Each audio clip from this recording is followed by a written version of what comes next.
Welcome to the fifth celebrity typing live stream. So, for those who don't know how it works, for a $20 donation, which can be made through the super chat function, you can get me to do a typing of any public figure, historical figure, celebrity, anyone for whom there's enough information online for me to have a look at them. So yes, if you'd like me to type someone, please get on that super chat and make that $20 donation, and I'll get started. Just have to wait for some viewers. I have one viewer at the moment. Let's see if this person wants me to do a typing. Might take a bit of time for us to accumulate enough concurrent viewers, of course. So let's see.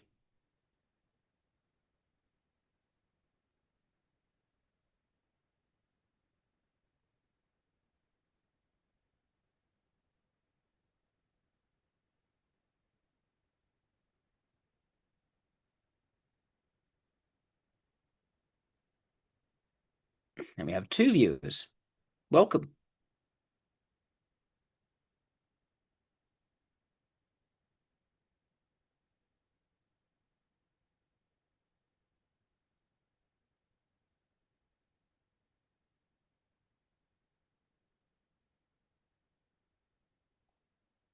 Might as well just get set up in terms of sharing my screen.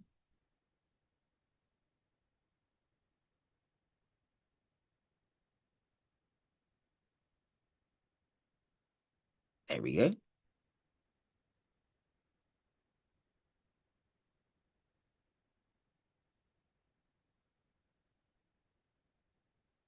Oh, there we go.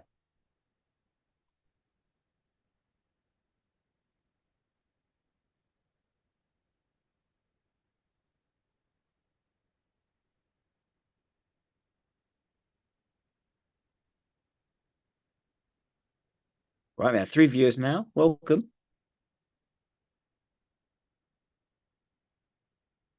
So, just waiting for someone to make a $20 super chat, and then I can get started typing anyone you want who is public enough for there to be information of them available online.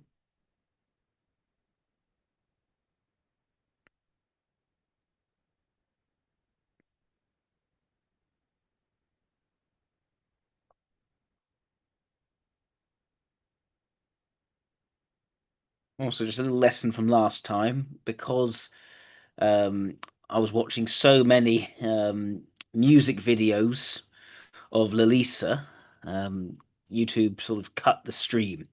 So I'm going to try to avoid doing that this time around. If I'm typing anyone who is um, famous and musical in that way, I'm most likely going to keep the actual airing of content to, well, just as little as possible, just so we don't have a stream taken down like we did last time. Okay, four viewers. Excellent. Welcome. And just waiting for someone to send that first super chat.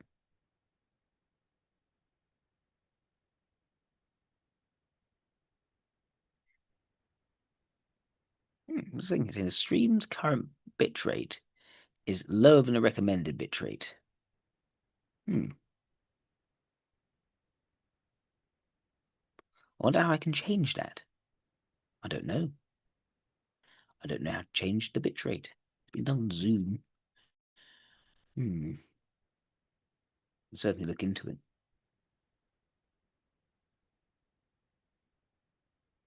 Sure, I have to change that. Oh well.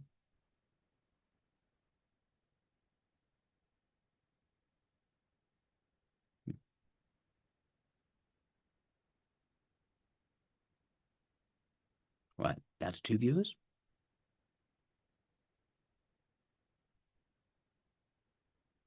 I think what I'll do is I'll just remind people that this is happening.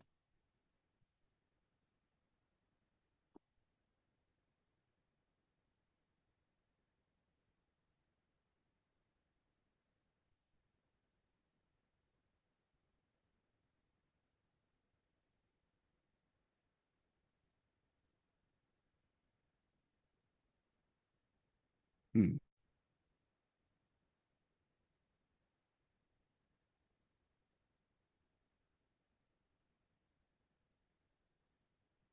In the meantime, people want to ask me any questions which aren't about typing a specific person. Please feel free to do so just to fill up the time while we're waiting for more people to come on.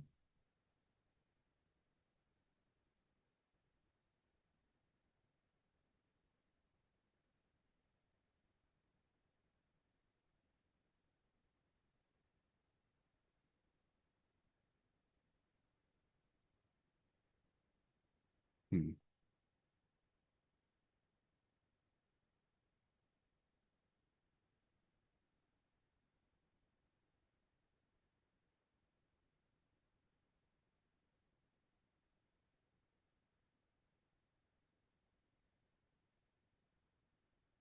Hmm. Ah, thank you, Isaac. The critical drinker. All right, I'll take a look at the critical drinker. Hi, Fred Herring. Welcome. Okay, the critical drinker. Let's take a look.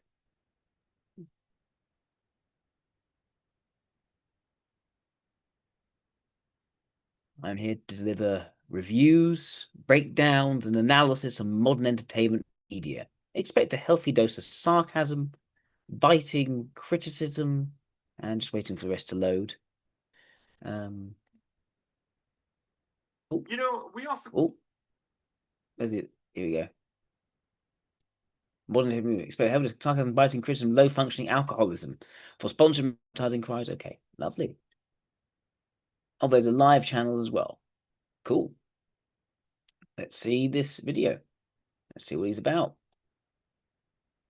Um,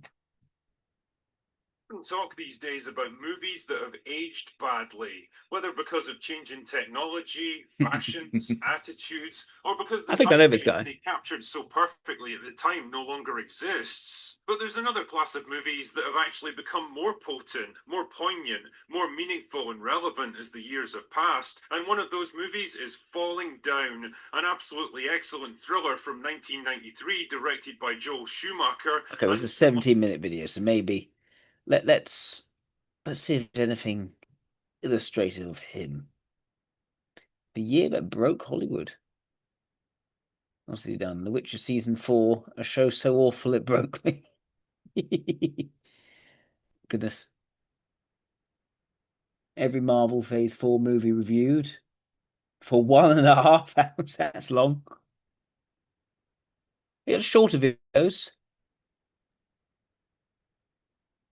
Ironheart hilarious garbage. Okay, so he's clearly a very critical individual.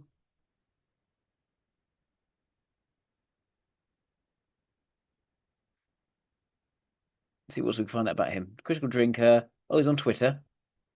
Let's see.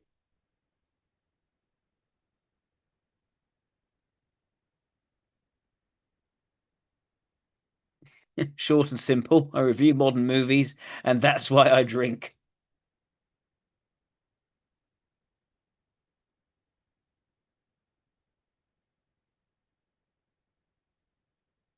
Inheritance tax got the most retarded of all taxes. You had to pay the government money for inheriting something already yours, and it's already been taxed before we even got to you. Why would you cost literally anyone else when Henry Capital exists?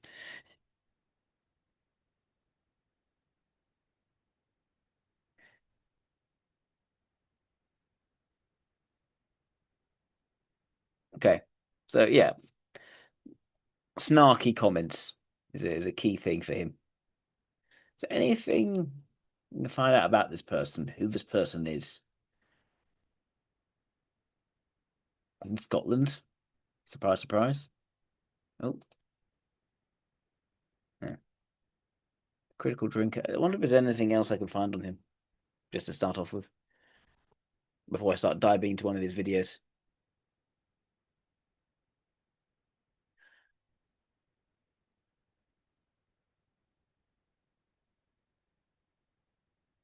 Oh, isn't it Wikitubia entry?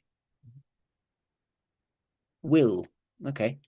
to get to know a bit about this person. William Jordan, the critical drinker. He's 42. He's a controversial Scottish YouTuber. Film TV reviews. He's been criticised due to both factual inaccuracies and review, along with him shoehorning his own beliefs into his videos. Oh, okay. Primary reviews film, is known to review TV shows as well. He's known for almost solely focusing on both superheroes and science fiction films. I mean, why is he then reviewing Snow White if that's the case? Reviews are known to have a political bias towards the American right, with Will giving harsher criticism to people. Well, isn't he Scottish? So why would he be American right?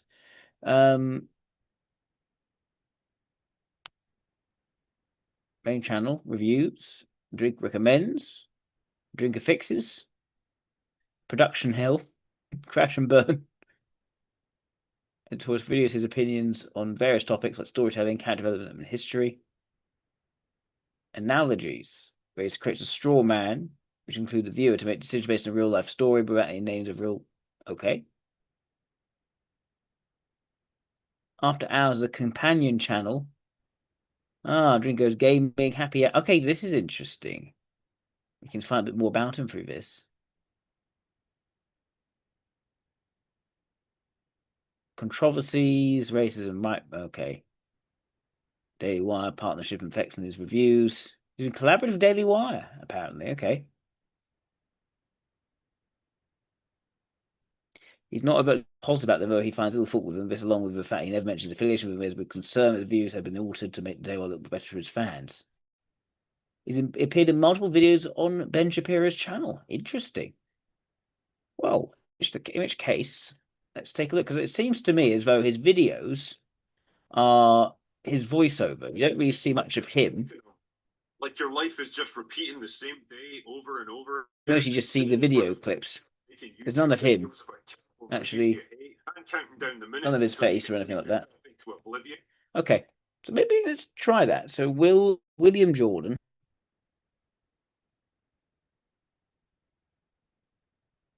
Let's see what we get.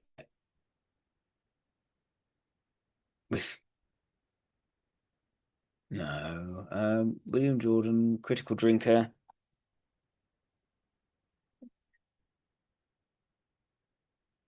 Oh, this is him. His top 5 movies.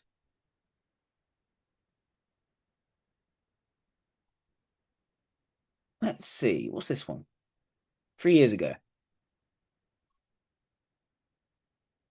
No, this is not an interview. It's just about Brie Larson.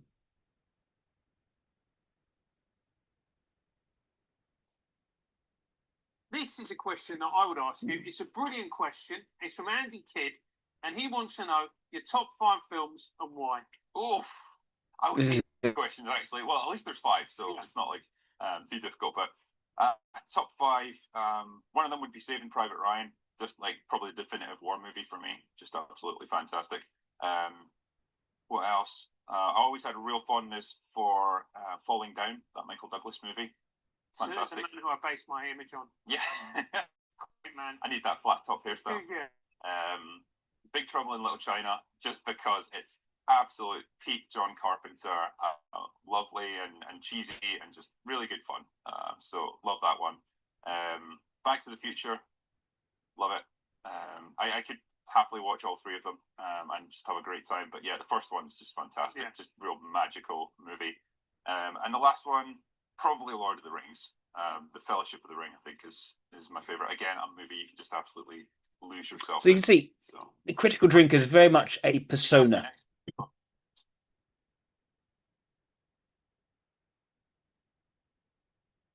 The writers in Hollywood now, you know, a lot of them will have gone to college for 4 or 5 years, where they've been told incessantly the world is inherently racist and sexist. Everyone's awful. Everyone hates each other. It's just this big hierarchy of people getting oppressed by everyone else. And so that's going to reflect in their mindset, and it's going to reflect in what they write and what they try to. He's definitely not a politically impartial film analyst. Then again, what exactly is politically impartial anymore? Francis Foster. I'm Konstantin Kissin.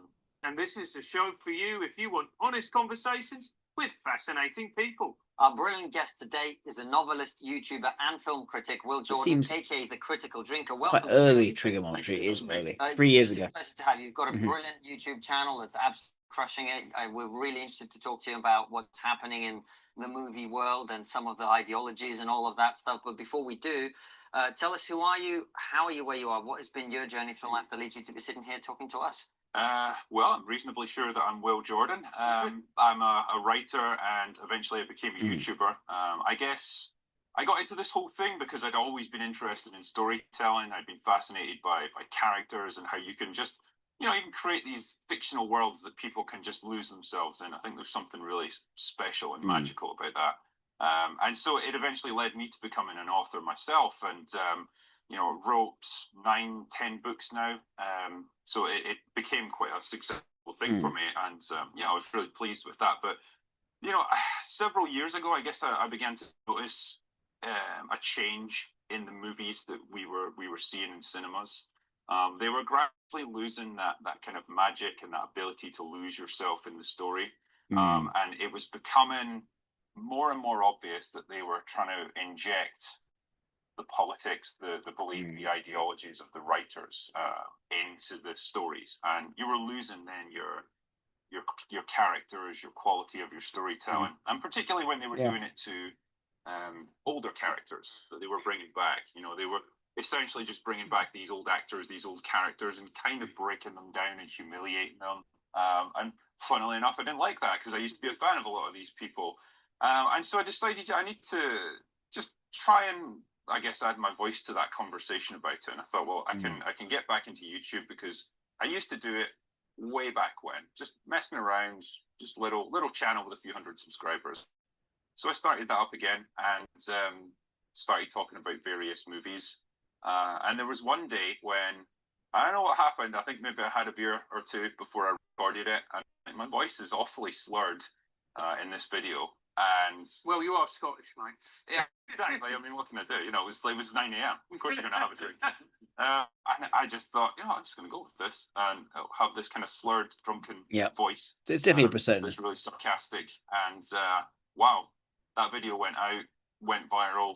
Before I knew it, I had 500,000, maybe 1 million views on that. And I went from a few hundred subscribers up to 5, 10, 20, 30,000. And then it's just been a roller coaster from there. So it's been kind of fun. So, mate, we need to get you back on the source. Yeah, exactly. Just slow your words. Bam, 1 million subscribers, here we come. Yeah. What is it they say in Vitae Veritas? There's truth in drink. So yeah, exactly. I'll go with that. Yeah. But what we were So it doesn't. It rang so true with me because he's not striking me as immediately you think Chris Drinker probably like some sort of ILI or maybe an LSI or something like that, the particularly depressed one. But I'm not getting that impression at all. It seems to me he is someone who is a creative who's been upset with how filmmaking has declined in recent years, and sort of found this very tough Scottish persona, and that sort of worked, and he sort of run with it. I come from more of a theatre perspective, but I've seen the same thing happen with theatre. But let's talk about specific examples. What in particular? He's kind of a what films, what characters? It's sort of a comedic figure by Disney at this point. Obviously they took over the whole Star Wars brand. They took over Marvel, and particularly with Star Wars, you would see characters like Han Solo and Luke Skywalker, these classic heroes from 20, 30 years ago that we all knew as kids that were awesome. Suddenly they're getting brought back and they're like deadbeat dads, or they're just grumpy old men living on an island and just want to die and they've lost all hope. It's a terrible thing to do to these characters, because it's one thing to kill them off. It's another thing to destroy their legacy or the very essence of who they were. And I think that's when I really started to notice it. These heroes that we used to enjoy are just denigrated and broken down to try and push the new heroes that they tried to replace them with, which are just usually cardboard cutouts with no real personalities. That was the frustrating part for me. And well, look, there'll be people here going, hang on a second, right? Hollywood has always pushed certain narratives. It has always pushed certain politics. The American dream that you can go and be in anything that you want to be or to do. Isn't that politics? Do you know what I mean?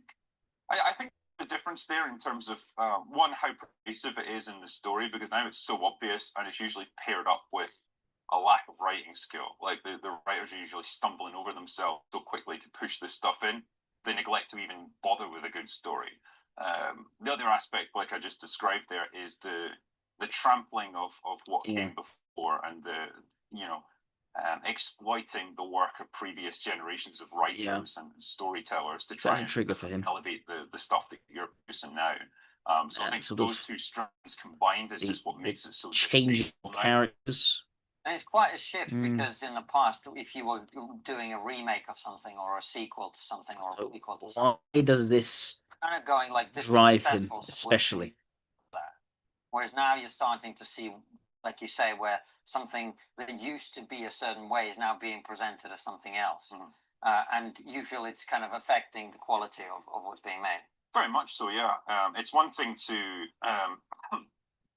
produce sequels to previously successful movies. You know, Hollywood's been doing that for decades now. Fair enough. It's another thing to start to say, hey, you know these guys that you used to enjoy so much, these stories that you used to appreciate, they were never that good. What we're making now is better. But it's not. It's just a lie expected to buy into. And it's patronising to the viewer. That's the thing that really gets on my nerves. But I was watching, I mean, it's slightly different. I was watching this season, which I really enjoyed. The first 3 seasons were great. So the one thing I say, yeah, he reviews films, but he doesn't just review films. He reviews films through a very clear lens. And that lens is that films are not as good as they used to be. That wokeism is changing the artistic integrity of these great works. And it's my job to call that out through this sort of very sort of drunken Scottish persona.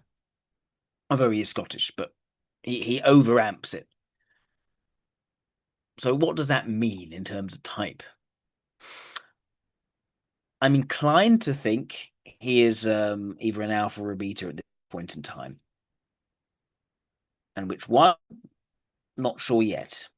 We'll have to see. Right. And then in the 4th season, it went weird. They started preaching almost this kind of feminist message. And you're going, I don't give a shit. Just tell me the story. There's ways to work ideas like that into the story subtly. Yeah. So that you can almost present both sides of an argument and let the audience make up their minds with stuff like that. Just show the characters encountering difficulties. That's one way to do it. But if you just are straight up telling the audience, this is what you must think, this is what you must believe, that's just a hallmark of bad writing. And it's what you see more and more now. It's where you're then removed from the story. You're no longer losing yourself in a fictional world that you can believe in. All you're seeing is the beliefs of the writer. That's what it becomes, and that's when it's detrimental. And why do you think this is happening, Will?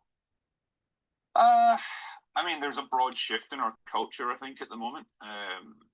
You know, I guess people talk about woke politics and social justice and stuff, how it's become really prevalent in the past several years. I think in Hollywood, in America, there was obviously a broad general reaction to the election in 2016. That drove a lot of people nuts, and it was essentially a backlash then amongst the people of Hollywood against that. So I think all of those things combined are what's causing this shift in what we see in movies and storytelling. It's an attempt to make people feel and think a certain way.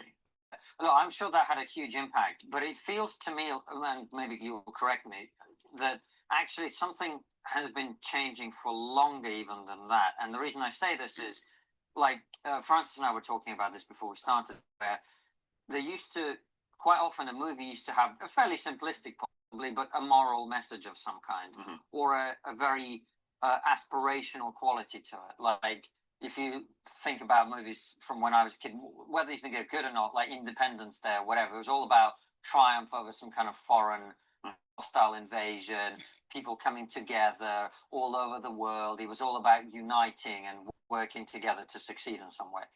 Whereas more recently, even in like stuff that I think is incredibly well made, whether that's Game of Thrones or House of Cards or anything like that, I started to see that actually what they were doing now is showing the opposite and going, look at all the deep dysfunction in human beings. Look at all the terrible ways that people operate. Look at the way people cheat and steal and murder and do all of those horrible things. And it's shown from a kind of different perspective. So instead of giving you an aspirational picture, it became more about going, look. He is an anti-woke activist through a lot of film review. The writers in Hollywood now, you know, a lot of them will have gone to college for 4 or 5 years where they've been told incessantly the world is inherently racist and sexist. Everyone's awful. Everyone hates each other. It's just this big hierarchy of people getting oppressed by everyone else. And that's going to reflect in their mindset, and it's going to reflect in what they write and what they try to rationalize in their stories. And that's why you get what you end up with. And yeah, it is so disheartening because, like you say, there used to be an aspirational message to so much of movie making. You know, whether it was characters like Rocky who have to it's interesting that rise to some big challenge to try and... He's not giving a very clear analysis. I mean, Constant Kissing is giving more sort of trend-based analysis of what's really going on here, whereas he's talking about his experiences, about why he turned to sort of doing film reviews, but he's not giving the same sort of depth of analysis as Constant Kissing. I find that's interesting, given that he's really... this is what he does. He does film reviews. Like Independence Day, like a big cheesy blockbuster movie, but there's a positive message there about people putting aside their differences to take on a bigger threat. Unashamedly pro-American, I suppose, as well. And that's again what you see now is there's this kind of nihilism and this kind of almost hatred of their own country. You know, America was never that good anyway, and it was all founded on racism and slavery and all that stuff.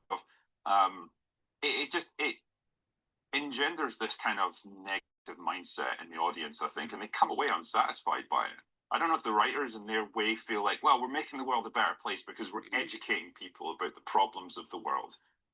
But there's a format for doing that, and if you... Let me jump forwards to his latest one. Let's see what comes across here.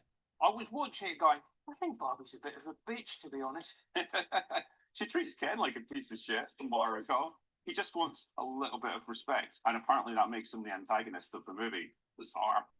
The idea that it's best picture, really? Like, you couldn't find anything better than that? Do you think that's a political decision? Oh, 100%, yeah. If we look at the Oscars now, what is the point of the Oscars, really? Because the last time anybody really talked about the Oscars in any great detail... Such was movie no one understood. Dying to death, and they're bringing about their own demise. Critical drinker, welcome to the Kremlin. Sitting at the end of a very long table. It's great. I feel like a Bond villain here. It's fantastic. Well, it's awesome to have you back on the show. We had you on about a year and a half ago.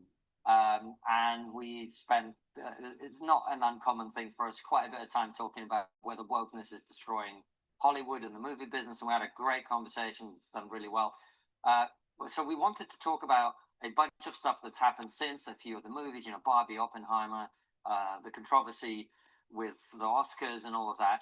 But first of all, actually, it'd be interesting to get your take on coming back to the conversation we had last time. Is Hollywood getting more woke, less woke? Is it getting better? Is it getting worse? What do you think? Last year really saw a lot of changes in that industry. I mean, I think for one thing, it was the demise of the superhero movie last year. And, you know, that really became the benchmark for, I guess, woke politics being pushed into movies. When you look at the Marvel stuff that had been coming out, I think they got away with it up until a point, and then last year was really the point where it all reached critical mass and everyone just really rejected it. Partly it was the politics, partly it was really terrible writing and low quality movies and superhero fatigue. But yeah, I think probably last year was a bit of a turning point for all of this stuff in Hollywood. We're still going to see more of it, for sure. It's not going to go away overnight, but it's definitely the point where it's no longer financially viable. That's really interesting. And the superhero stuff, is that literally just, as you say, fatigue, or is there another dimension to why those movies are not getting made as much anymore? It's probably a whole bunch of things that come together, like say, to reach critical mass last year.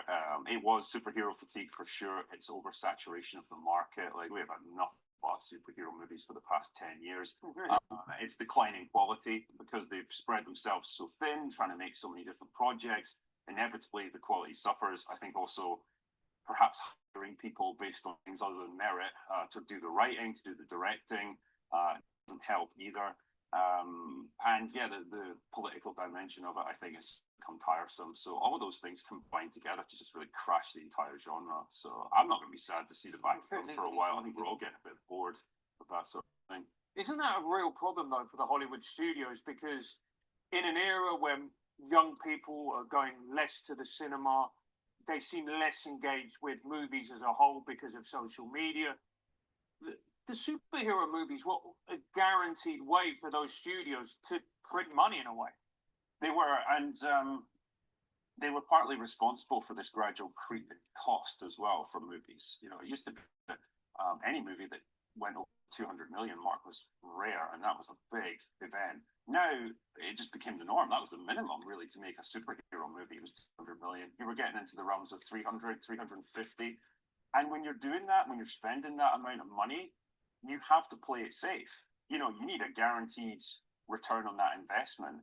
And the way to do it up until recently had been superhero movies, because they were making $1 billion a piece. It was great. You know, it was like money. But when you start to get tired of that, when the audience interest starts to decline, and you're not even able to get to 500-600 million, you're losing. And you can't keep doing that. You keep losing money on your films. So yeah, and one thing I found really interesting is that, accompanied by the rise of the superhero movie, was the death of the indie movie. If you go back to the early noughties, Right. you saw these It's more incredible indie detached movies, analysis rather than you know, him. budgets with big This is actors. After Hours. Fascinating projects. Critical Drinker After Hours.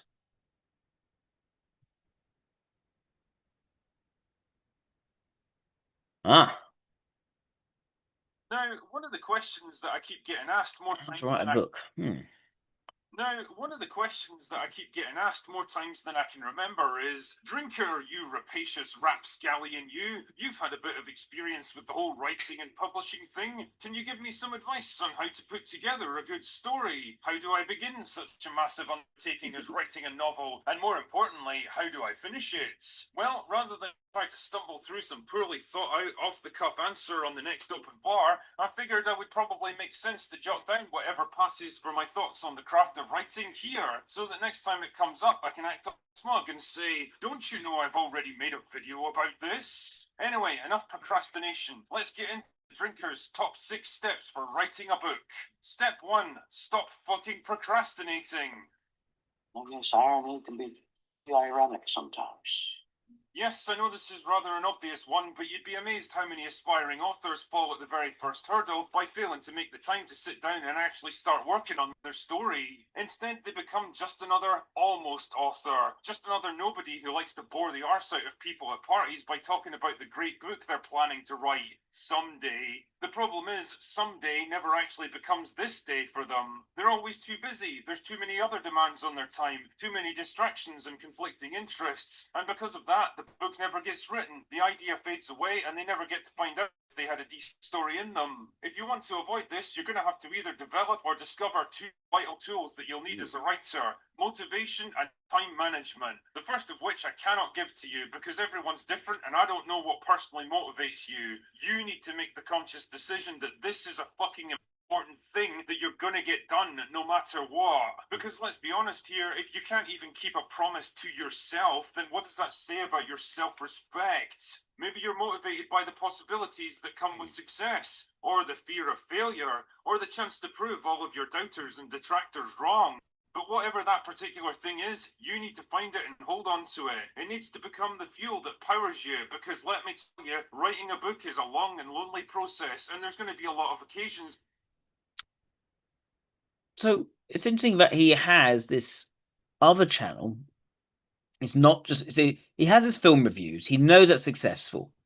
This seems to me to be the looser, whatever he wants to talk about channel.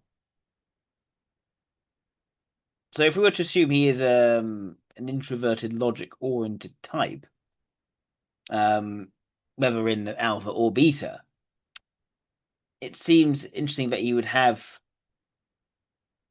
another channel doing other sorts of things. I need to see what other sorts of things are. We've seen that video, which is basically taking out how to write. And that's more about the emotional struggle getting over procrastination, which is interesting. What else is there here? Let's see what other has he done super chats? So this is him. Okay, this is him a live stream, and it sounds to me he's got his sunglasses on. He's in persona mode again. Oh, hi, you guys. Sorry for the slight delay in doing this. It just occurred to me. Yeah, he's got his persona voice on. Chats left over from the Ask the Drinker stream that I did a few days ago. I just hadn't got around to doing them until now. Blame it on the shots I did that night, I guess. It was a lot of fun, actually. I enjoyed the Ask the Drinker streams. It's good just to hang with you guys and just let you guys dictate the conversation. But yeah, the result is loads of super chats come in, which is a very good problem to have, but I wasn't able to get through all of them on the night, so I made a list of them here. Look at that. Look at all the gaming stuff he has behind him. It's not... It looks to me as though, you know, he likes film, but he really likes computer games. I had a chance to... Certainly what I wanted to do with my own books, I was writing in the action thriller genre, which is not the sort of thing you typically associate with strong character work. It's much more about the storylines, the intrigue, the twists and turns of the plot and stuff. But what I tried to bring to it was like an element of humanity in characters that you can get behind, and a bit more complexity to their personalities and their motivations for doing things. And it's the thing that drives me as a storyteller. You know, it's less about the environment, it's less about the setting for the story, and it's more about the people that are actually involved in it. That's what I find personally interesting, and particularly having a big cast of characters that I can mix and match and sometimes put together characters who you wouldn't normally associate with each other, but they're forced to interact, that sort of thing, and how they spark off each other. That's the sort of thing that I've always found interesting as a writer. So I guess those are the things that I do quite well. I want to listen to the start of this answer. You know, I think if I tried to look at it objectively, I'm probably okay at writing dialogue. I feel like I can. What's the question? There's an undertone of seriousness to his character and what he's going through. So yeah, it's a good movie, and obviously it's the film that really put Scarlett Johansson on the map, so we should thank it for that too. Giovanni Garcia says, Drinker, what would you say are some of your strengths and weaknesses when writing a story? Well, I mean, you know, it's difficult to critique myself because the temptation is to say, well, I'm superb at everything, don't you know? I think if I tried to look at it objectively, I'm probably okay at writing dialogue. I feel like I can produce dialogue that's fairly, you know, human sounding. I think that it sounds like human sounding. You'd be surprised how many books you read where characters are just mouthing off and saying things that no human would ever actually utter. It's so cringy or it's so convoluted or whatever.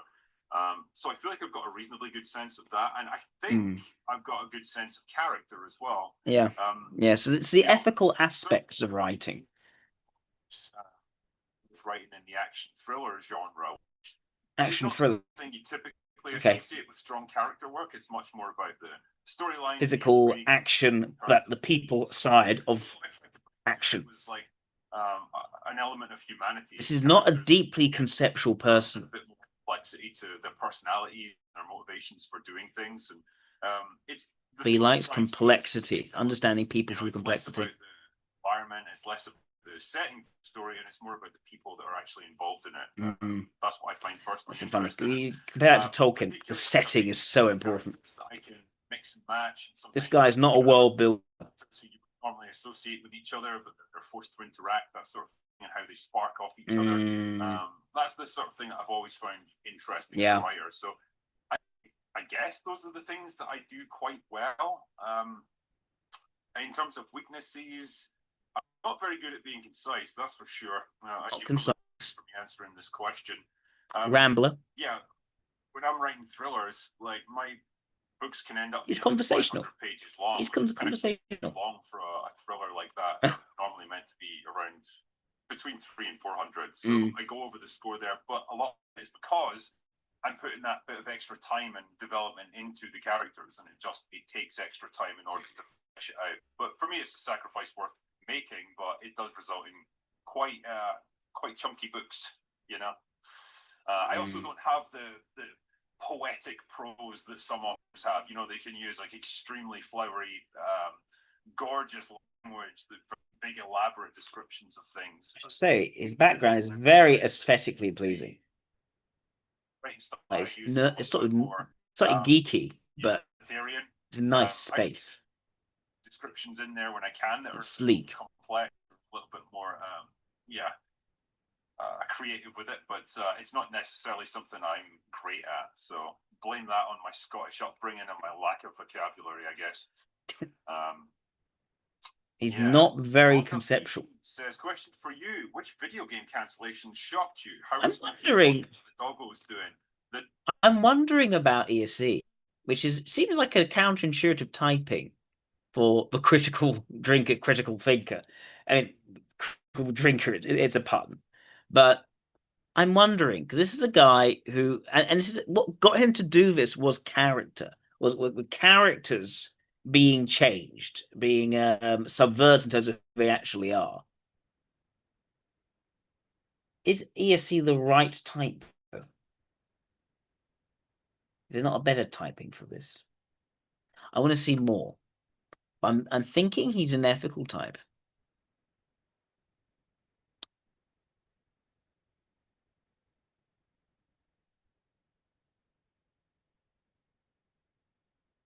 If not ESE, I mean,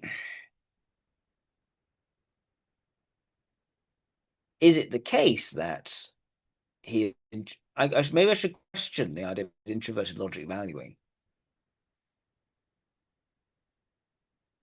I'm gonna see. I'm gonna watch a bit more. The doggos are doing just great. I'll answer the last part first. I got one in my room right now, actually. Smokey, Smokey, Smokey. You coming over here? Apparently he's not. You could probably just see his foot right there. Just behind the chair. He's not dead. And yeah, both of the doggos are doing great. They are lazy greyhounds and they're very much enjoying their retirement at the moment.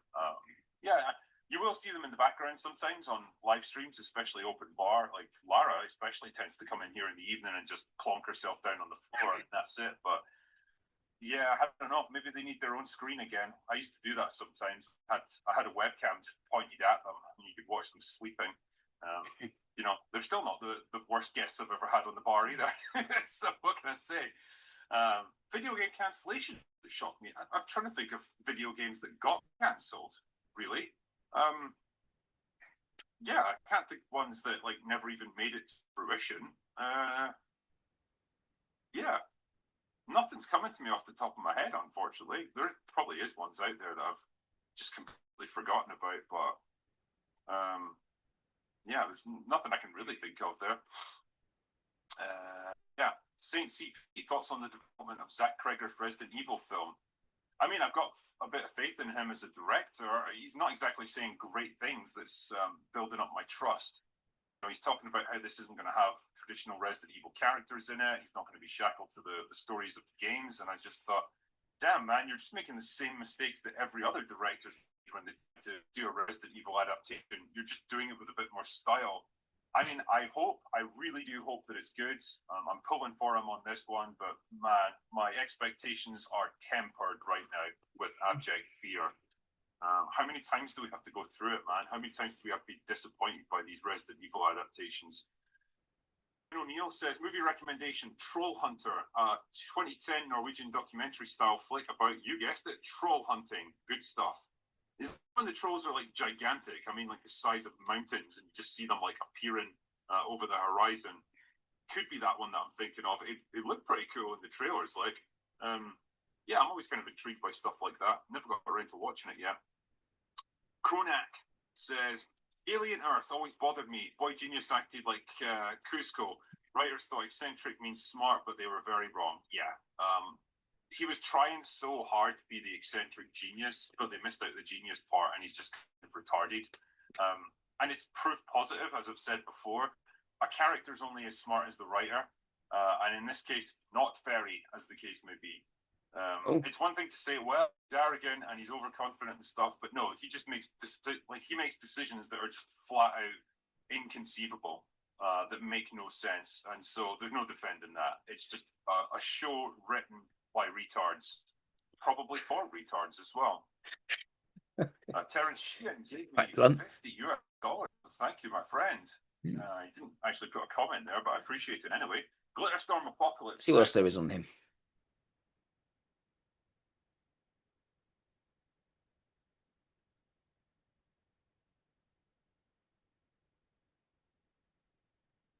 Oh, drinkers, Jesus. We've talked about Star Wars a little bit, how we're all big fans of Disney Star Wars, obviously. Is everyone here a big fan of James Gunn's DCU? No. Okay, so this one because you never know. A lot of people do it. Well, to be fair, I did like the Superman, and I know everybody in chat's going to be like, Aaron has no taste, but there were things about it I did like. But James Gunn is driving me freaking crazy right now. He needs to just stop. He needs a Xanax. He needs to lie down. You know what I mean? Like, he needs to stop. Sorry, he needs to stop with the James Gunnisms. I think he might be delayed.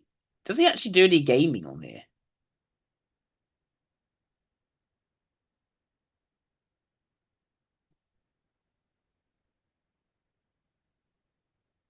It's like a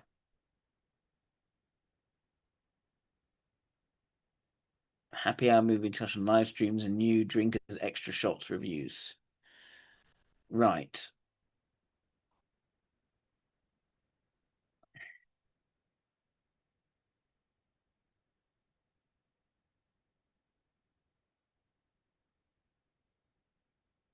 So it is all right.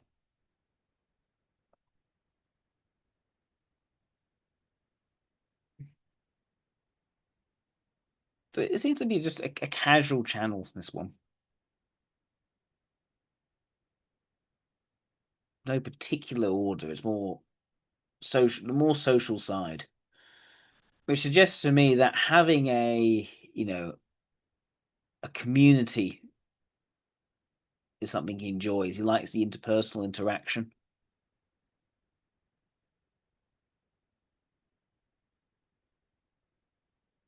Yeah. So I don't think this guy's an NT. I'm inclined to think he's an SF. Could he be often gamma instead of alpha and beta? I mean, look, he's styling himself as this sort of hypercritical, say it out how it is, but it does seem to me there's also a persona, and I say that because he's got these sunglasses on when he's doing it, and you see him in trigonometry, and he's nothing like this. He's not. Okay, fine, he has his opinions, but he's not nearly as blunt.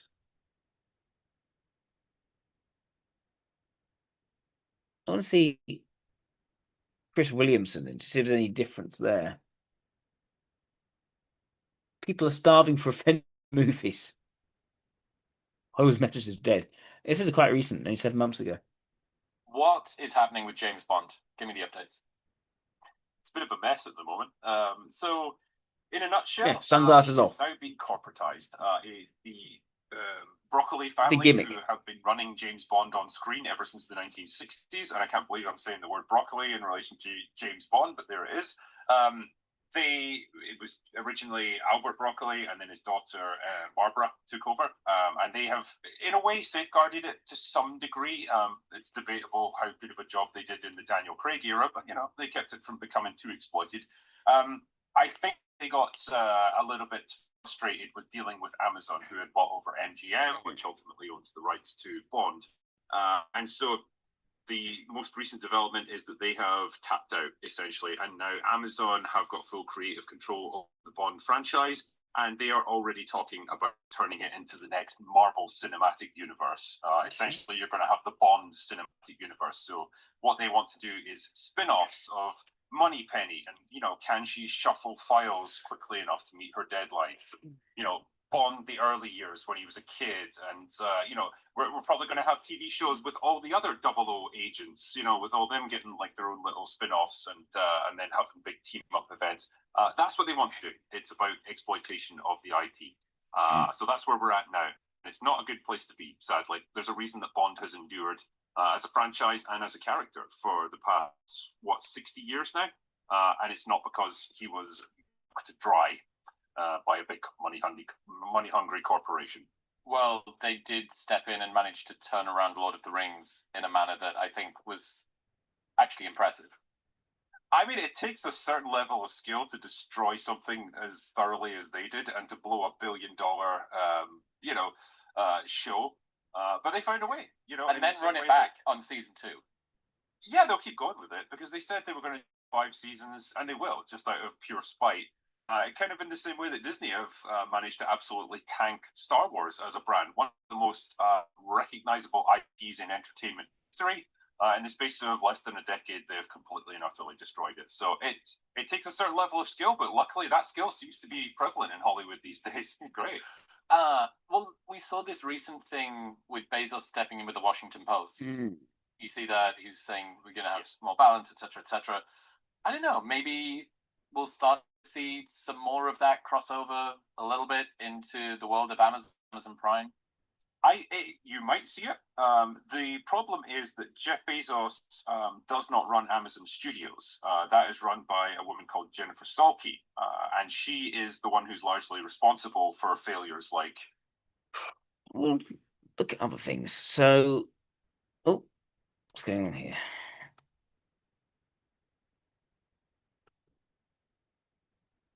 He started off as a writer. Will Jordan, or author. This is nominated for deletion. Nothing on there. The critical gamer. She does do gaming.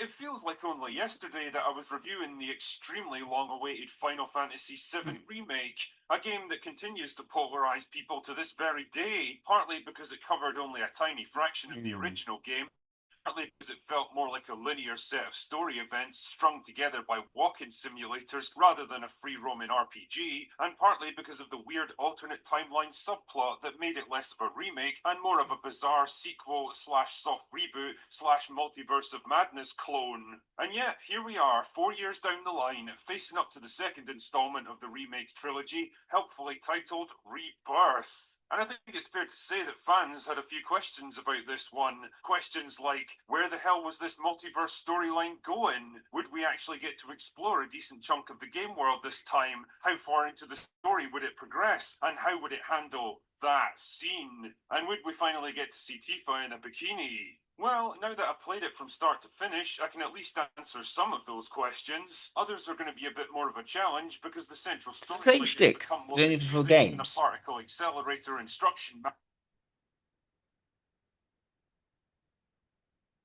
This is only actually it's playing. It's a live stream.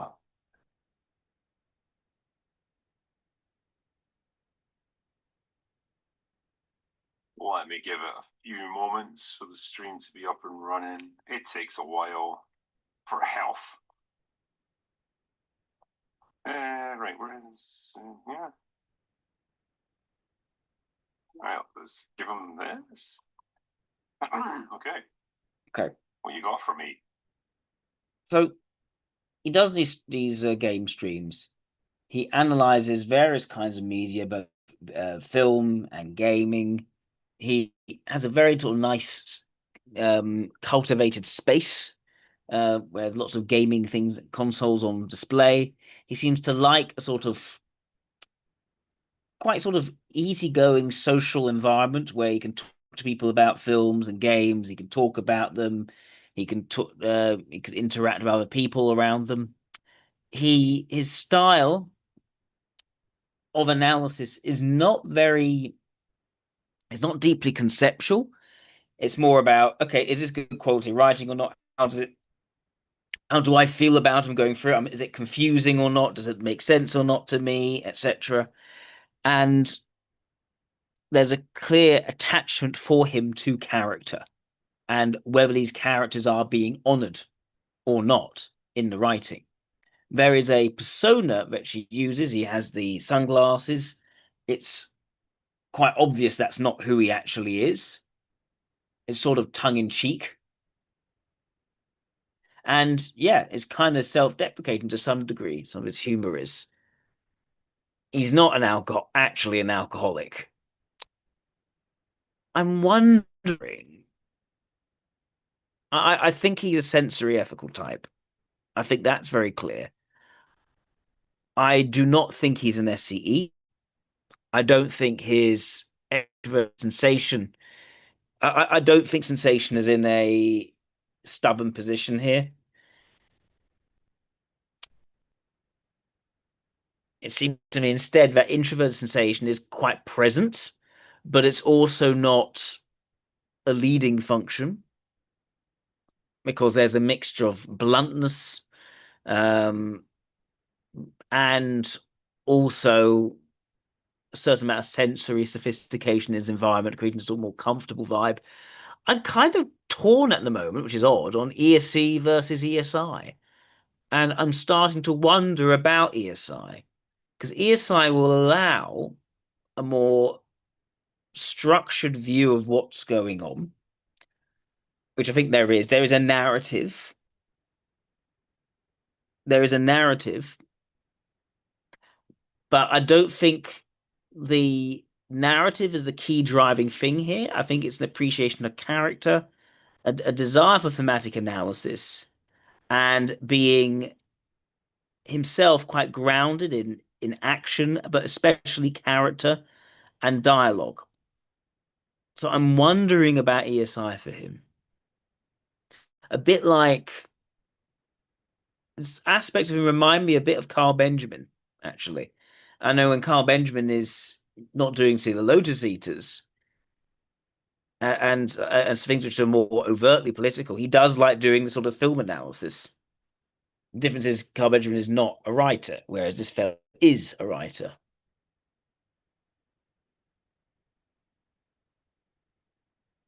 Battery. I think the elevator thing. ESI would explain the attachment to character better than ESC, I think. And I do think that an ESI could put on this sort of have this persona where it's very clear it's not serious and it's sort of obviously silly, but it kind of works and they might actually go with it. I almost wouldn't take the persona too seriously. I think it's the critical thinking side is perhaps more what he actually values. I don't see an ESC building a whole. I wouldn't say the persona is not fake enough in the way for ESC. It's not. It's very clear he does believe in his criticisms.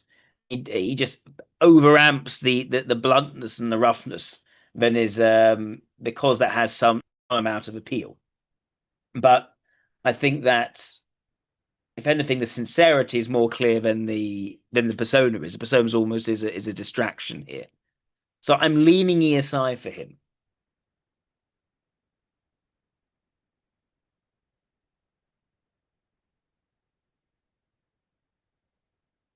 Birds.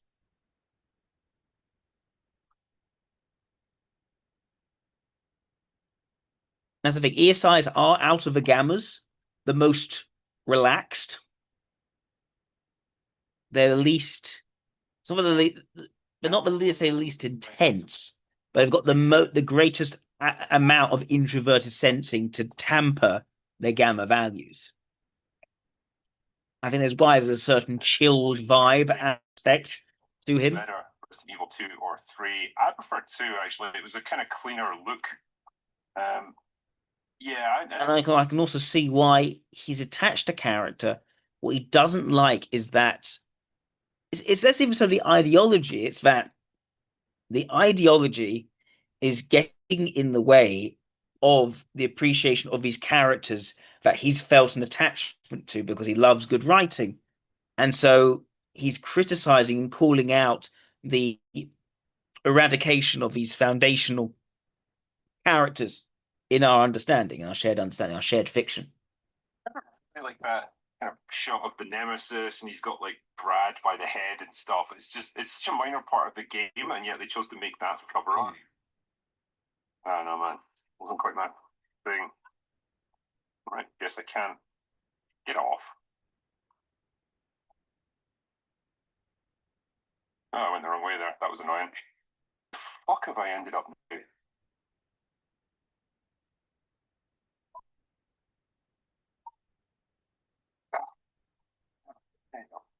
Yeah.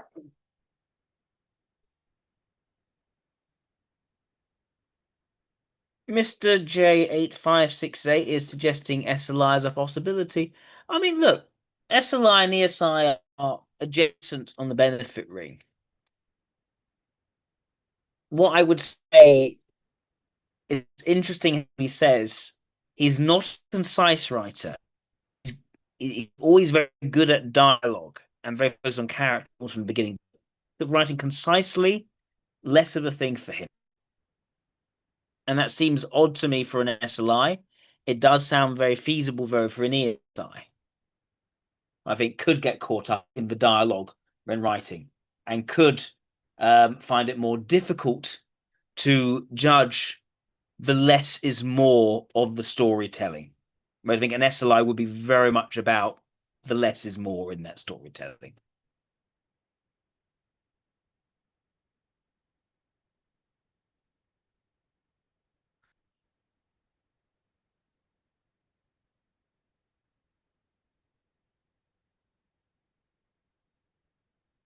Plus, is there anything to suggest that he has delta values rather than just chilled gamma values? Gamma values with some introverted sensation chill. But I think that's also worth considering. Oh, thank you, everyone. Thank you, thank you, Pel Valkyrie. Thank you, Inner T6. Greatly appreciated, both of you.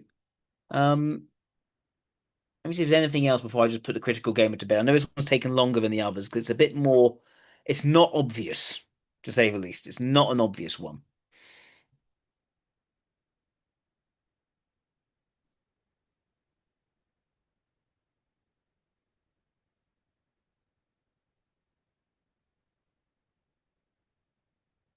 Any quotes from him? Right.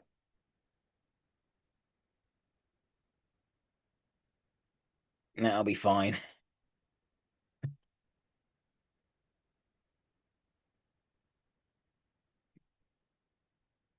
Why? Don't know.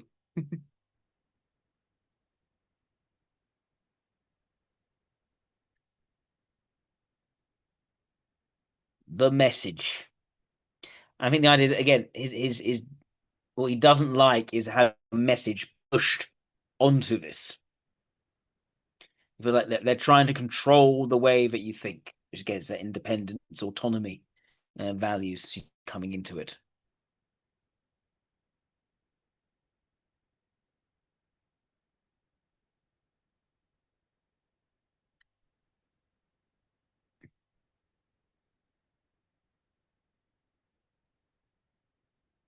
Some trivia. Dark Avian shades considered the icon of the persona. Major interests include military history, mountain climbing, fitness training, boxing, and reading. Okay, again, there's quite a bit of physicality there. Again, I don't think introverted sensation makes sense as a leading function for him. I think there's a good mix here of extroverted and introverted sensing. Played small extra roles in local British TV series. Soldiers. He was put through military boot camp in preparation for the role. Interesting. It's distinct as is partially an act. He both exaggerates his voice and slurs to sound more drunken for effect.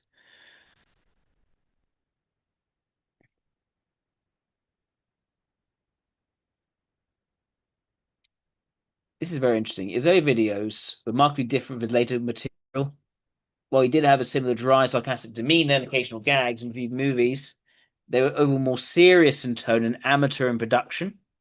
It's become a bit more goofy over time. That's interesting. The audio quality wasn't as clear. He didn't end with a signature. That's all I got today. Go away now. But said thank the viewers for watching. Asked them to subscribe. But there was humor. The overall way the reviewers were presented were more matter of fact and serious. Big persona didn't exist. Expect using his normal voice. More commonly reviewed specific things that were interesting back then. So focus on reviews full time. Video games. Okay. Yeah. I'm thinking ESC. Sorry, ESI. I think ESI makes sense. He sort of found that persona, sort of made it, perhaps more watchable.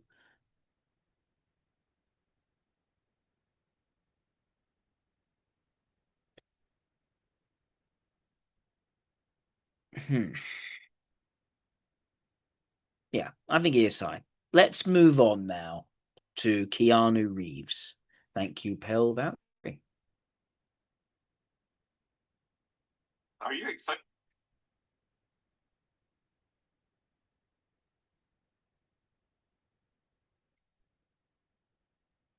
Keanu Reeves, probably most famous, I think, for The Matrix, but also is in John Wick. What it says here.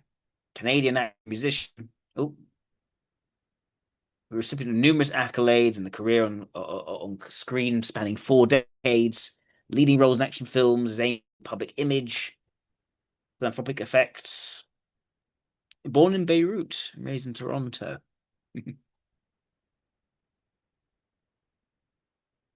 Oh, life. So born in Lebanon. Interesting. Mother is English. Father from Hawaii, of native Hawaiian, Chinese, English, and Portuguese descent. Interesting. Divorced parents, moved the family to Sydney, then New York. Private kid, attended 4 different high schools, which was expelled. A little too rambunctious, shot his mouth off once too often. Was not the most well-oiled machine in the school. Has dyslexia. Was a good student, had trouble reading. Want to play for hockey. Hockey career ended due to injury.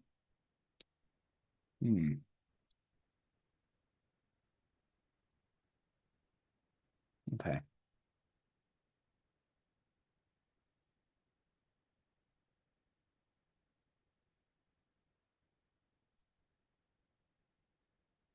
And his early work, then his breakthrough, mature roles, career fluctuations. That's not a hand with breath and sound, a feeling of forward was powerful, consuming and freeing at the same time. Mental and sound, constant. What is he saying? What's the content to that? Well, I found out in doing Hamlet's that it brought up for me all the angles inside me from my mother and being surprised we just were there and hadn't seen that before. Very imagistic. Not even imagistic is the right word. It's almost kind of code that once I do love Shakespeare. It's like this kind of code that once you start to inhabit it with breath and sound and feeling and thought, the most powerful, consuming, and freeing, like the emotional side. The emotional side. There's not really any factual content there. It's just, yeah, it's very majestic. That quote, very interesting. I wonder if that's a pattern.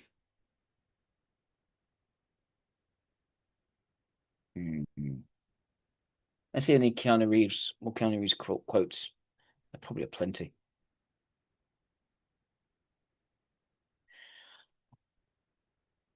Life is not about being. No, let's find some other quotes. Here we go. Brand new quote. It's often a good website for this.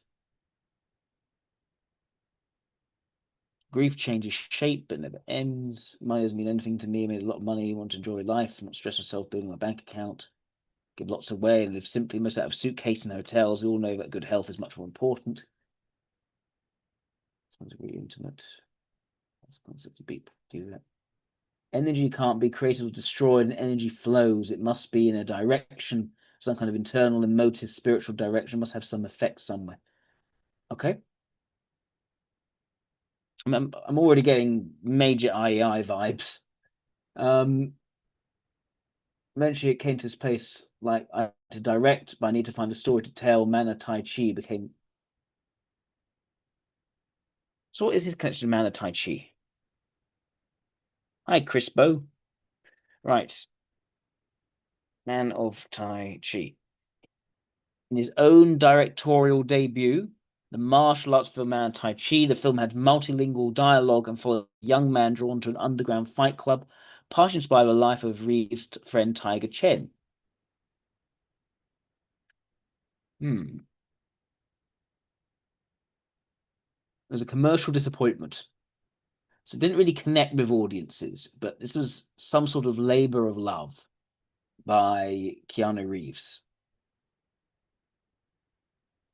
Multilingual, featuring dialogue in Mandarin, English, and Cantonese. Young martial artist is pushed by need of mind to enter the world of underground fighting.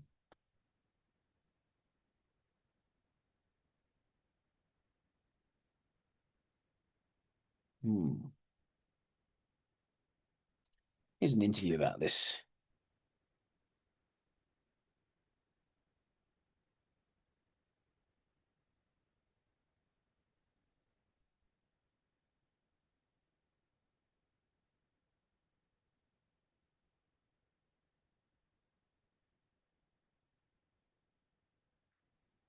This. Directed by Keanu Reeves, starring Keanu Reeves. Another thing I've learned: don't direct and also play a key role in something. Oh, he's at the top, but he's the antagonist. Yeah, I made the same mistake, but I was 19 when I made that mistake. I think I get the idea. Let's see an interview.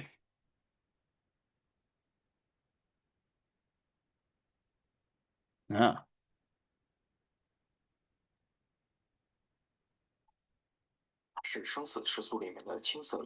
Oh, it's in Chinese.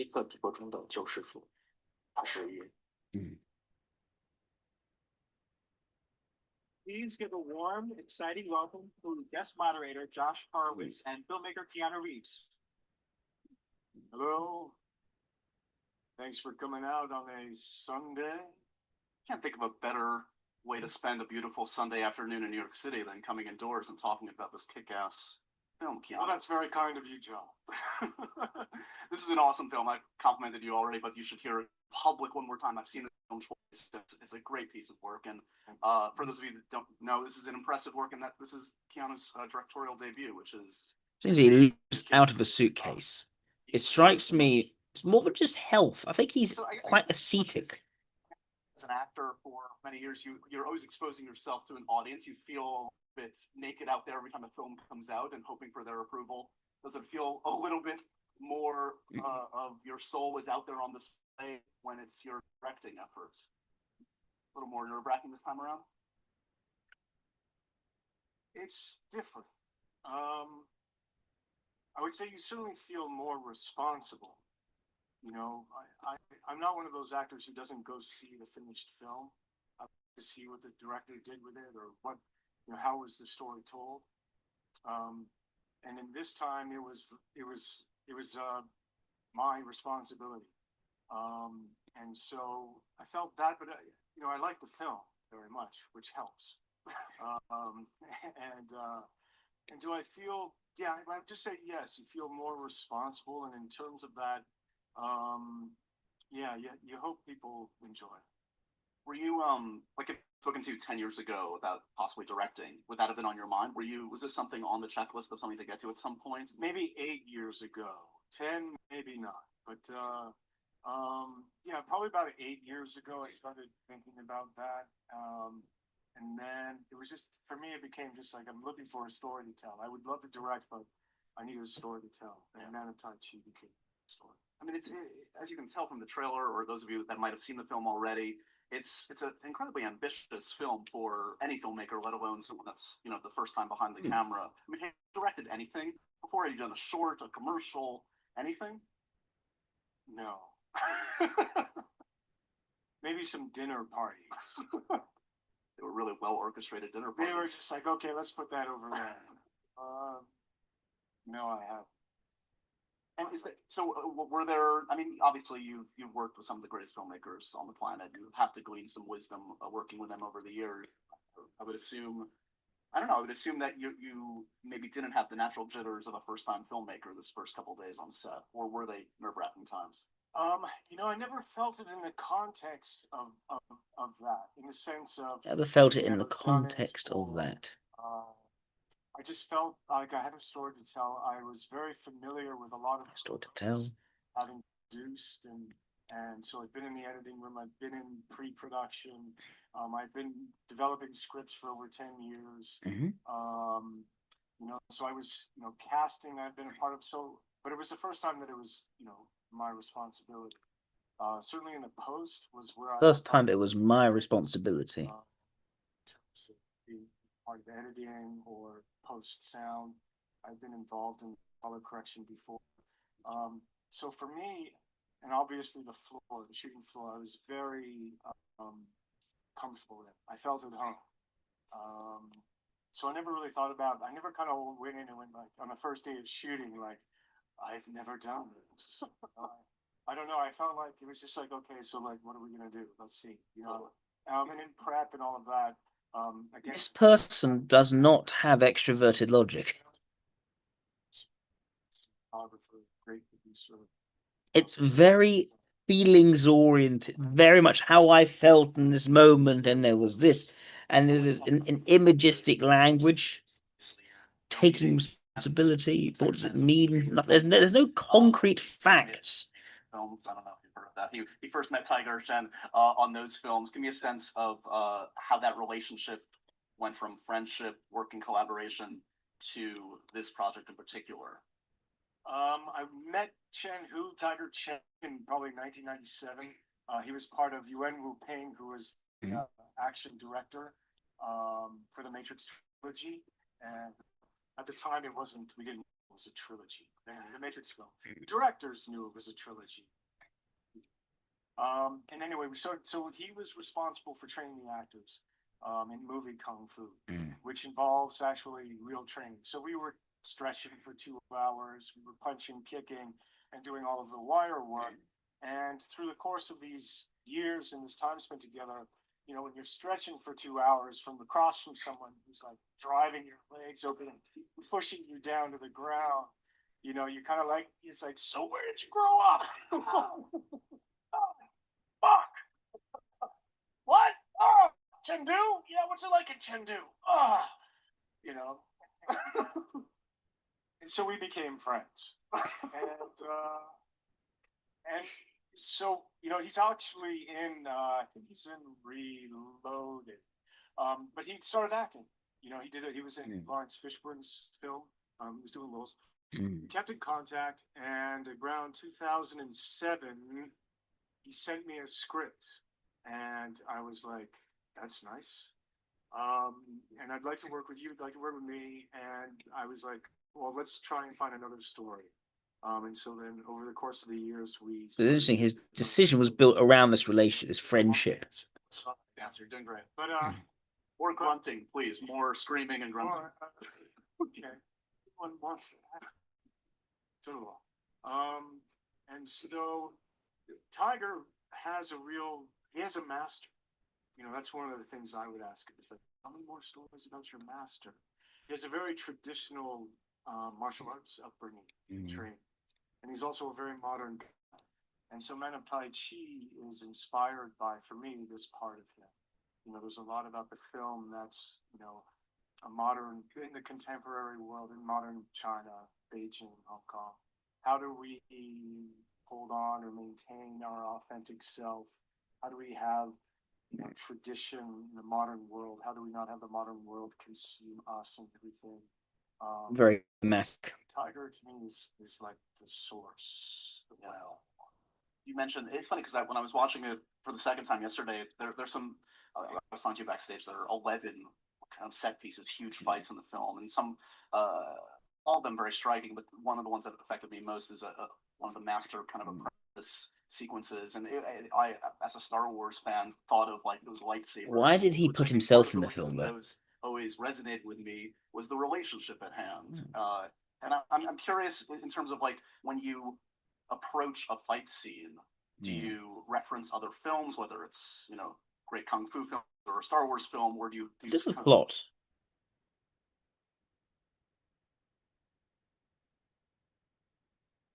Police officer Sun Jing's Mexican Danaka Mark is hosting a legal fighting operation.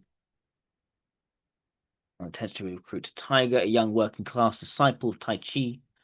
Offers large sums of money to fight for him, but Tiger refuses. Soon after, the land inspectors declared Tiger's Tai Chi temple structure unsafe.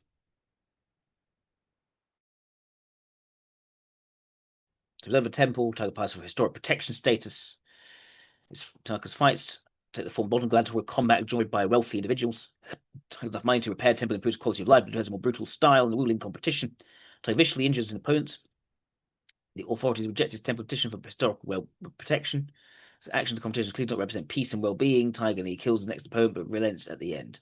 Seeing how much he has changed for the worse, he declares his intention to stop fighting for Tanaka and contacts Officer Sun Jing. They plan to track the location of the next fight and arrest Tanaka. He prepares a fight to the death for Tiger. Tanaka reveals how he engineered the temple's crisis to manipulate Tiger. He wished to transform from an innocent martial arts practitioner to a ruthless killer. Tiger refused to fight his assigned opponent, and Sun Jing's officers storm the compound, and Tanaka escapes. It's very much about sort of it's about character. It's about it's a clear moral lesson. Let's see what else. It'll be groundbreaking. It's a great old-fashioned picture for the martial arts fans. Solid debut for time director Keanu Reeves.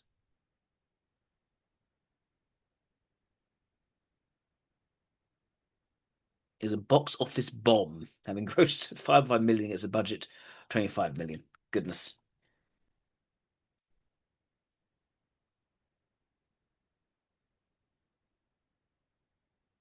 So instinctual. Where do you start? With quotes. All of that. I mean, I'm a fan of kung fu films. I'm not an aficionado, but I've seen a whole bunch of them. I love them, since I was a kid. And, and also in terms of designing the fights, I looked at a lot of kung fu films just for the editing style, where they're putting the camera.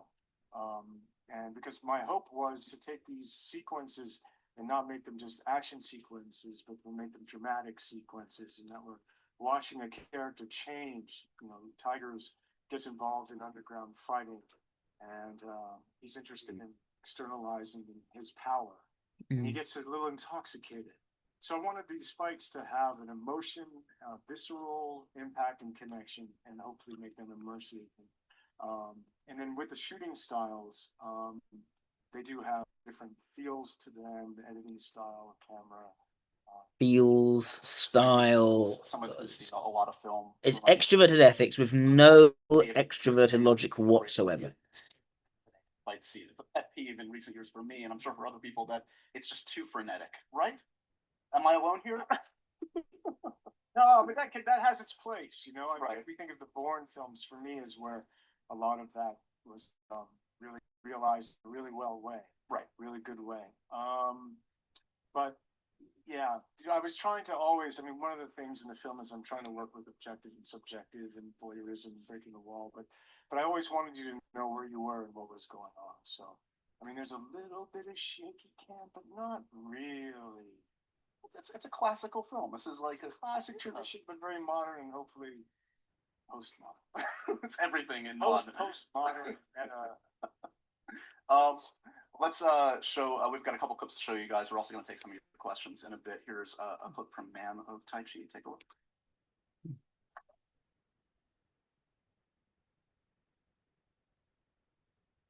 I was just imagining how that's going to sound to somebody just listening to the podcast. I don't know. Hopefully, good.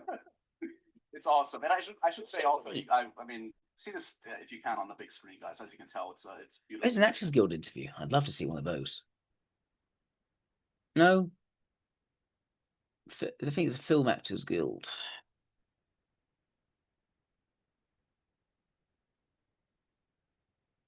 No, oh, no, that's not actually the right. That's not. What's it called? It's not the Film Actors Guild. What's it called?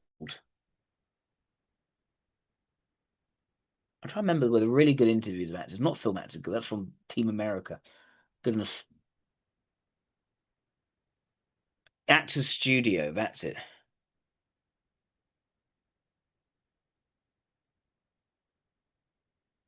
Inside the Actors Studio. That's it.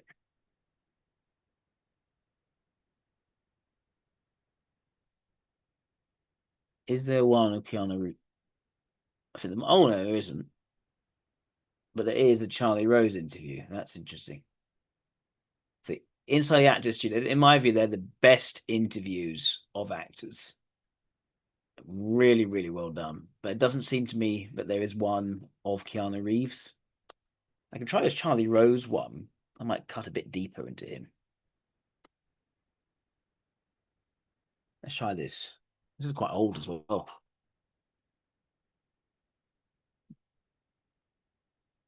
Keanu Reeves is here.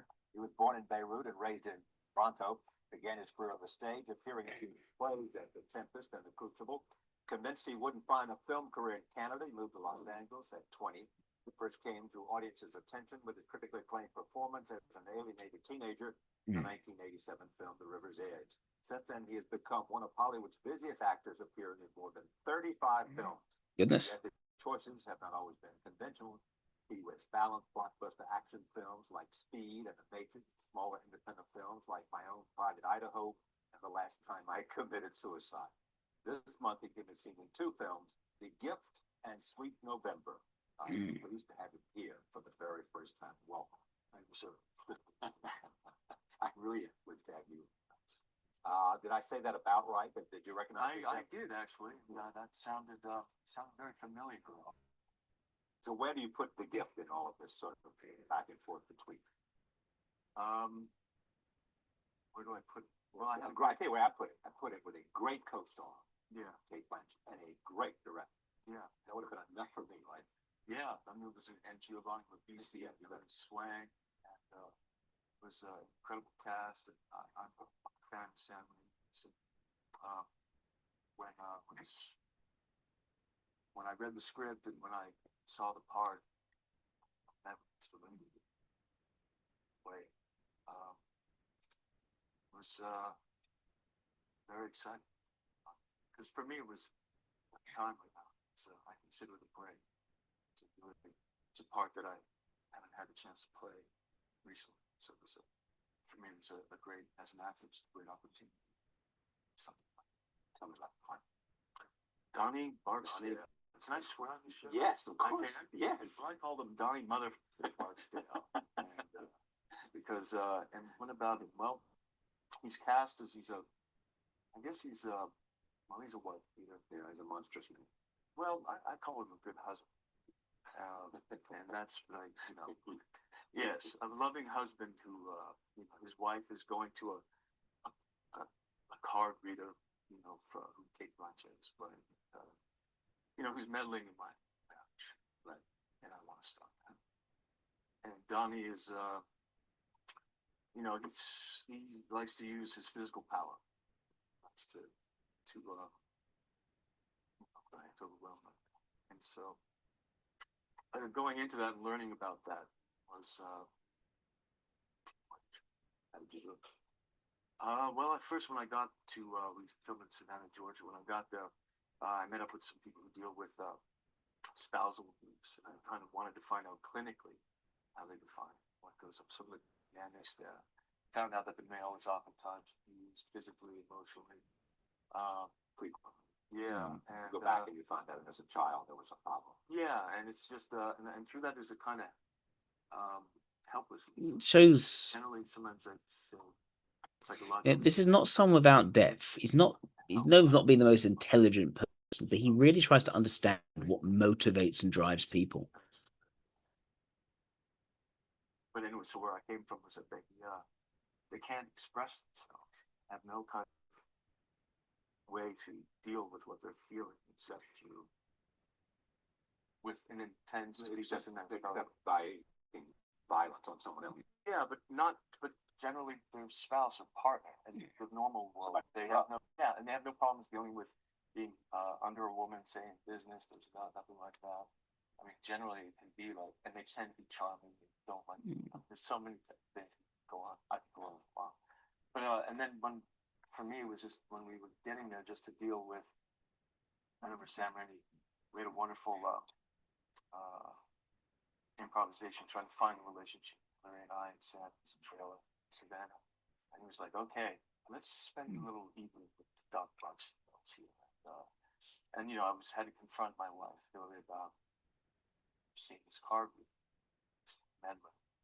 She said, "I didn't see her, Donnie. We're just friends." I said, "You're lying." I kept saying, "You're lying."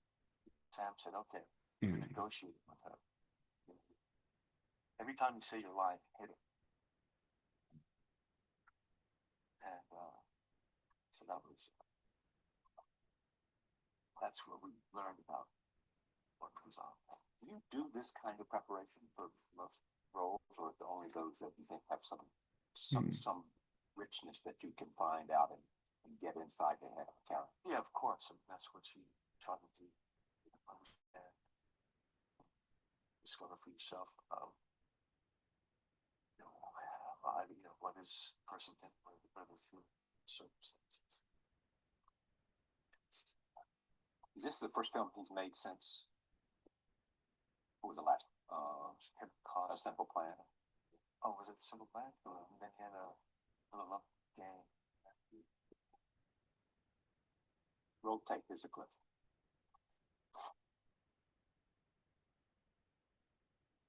Where you going, son?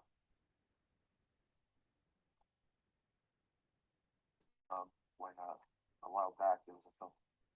They were going to do a sequel to Speed Buggy, and I think then that turned into when I decided not to do it. That became, well, he wants to play. After that, in fact, you didn't want to do film.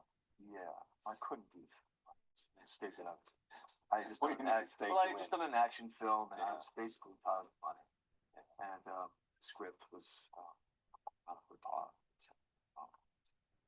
But yeah, I mean, it's been one of my hopes to be able to act in different genres, play different kinds of parts. Struggle and taking choices into making complex world. Hope. I hope. I try to. Well, as much as it can be. I mean, I still, I'm not producing films, so you still kind of, have to beg and pull out. Hopefully, to have that happen. Are you going after film? I mean, are you in pursuit? Oh. You know about, and that you say, that's what I want to do. Yeah, I have in the past. Right now, I'm in the Matrix. So I'm training people. But in the past, doing one. There's a film. I did a film called The Matrix, right. and They're gonna do another one. yeah, they're going to be two at the same time. We're just starting training for about a few months. Training means rehearsal, or training means something else. There's some. They have kung fu sequences, fighting action sequences that they want us to be able to perform. So I have about 5 months of training. So, but before then, yes, definitely trying to, business partners, my manager and staff and I just try to keep our eyes out for different kinds of films, different scales, different topics. But you seem to be positioned where you like to be. Or not. Today things, knocking on wood, are okay. So. What would you want you don't have? Oh my God! Well, how long is the show? Upload. No, what would I say to that? I want that I don't have. Well, it's just I'm very grateful for what's happening today. I participated in a wonderful film and I worked with great people, and hopefully those kinds will make a good film. I mean, really, it's about hopefully that, you know, the things that I work in, when I see the film, oh, okay, that's why. Sometimes you'll do something, look at it. What happened to the film? The Matrix did well. Yeah, people really enjoyed it. Yeah, but you want to do it again because it's a great commercial success, or because you like the character and I love the character. I love the scripts that Blair and Andrew Wachowski, the directors, have created. You know, people I work with. and who's back from the original film? Hugo Weaving, Lawrence Fishburne, Kevin This was Ross. back from. Yeah, he played Morpheus. What kind of training do you do? Movie kung fu training. More training, more pain. Stretching. But it's good for you. He comes across quite nervous in his interview. They keep telling you. Yes, but You don't want to do training. Pain. Finds himself fishing for words a lot. Training and pain. When you have, yes, when you have pain, it's good training. And not pain like broken bones. Hmm. Feel the pain. Feel the pain. All right. What do you know about Keanu Reeves' personal life?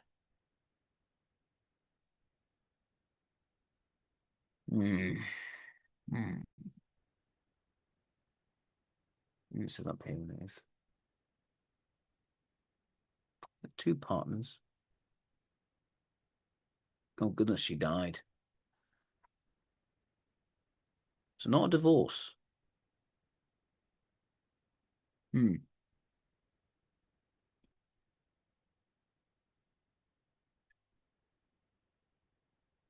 they broke up, so it was afterwards, but they reconciled. Oh goodness. Yikes.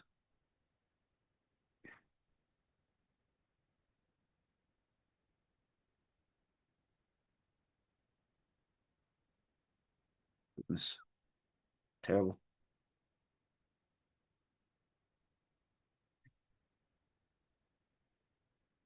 It's release playing, but it's something personal and private. And also, he was a spiritual person.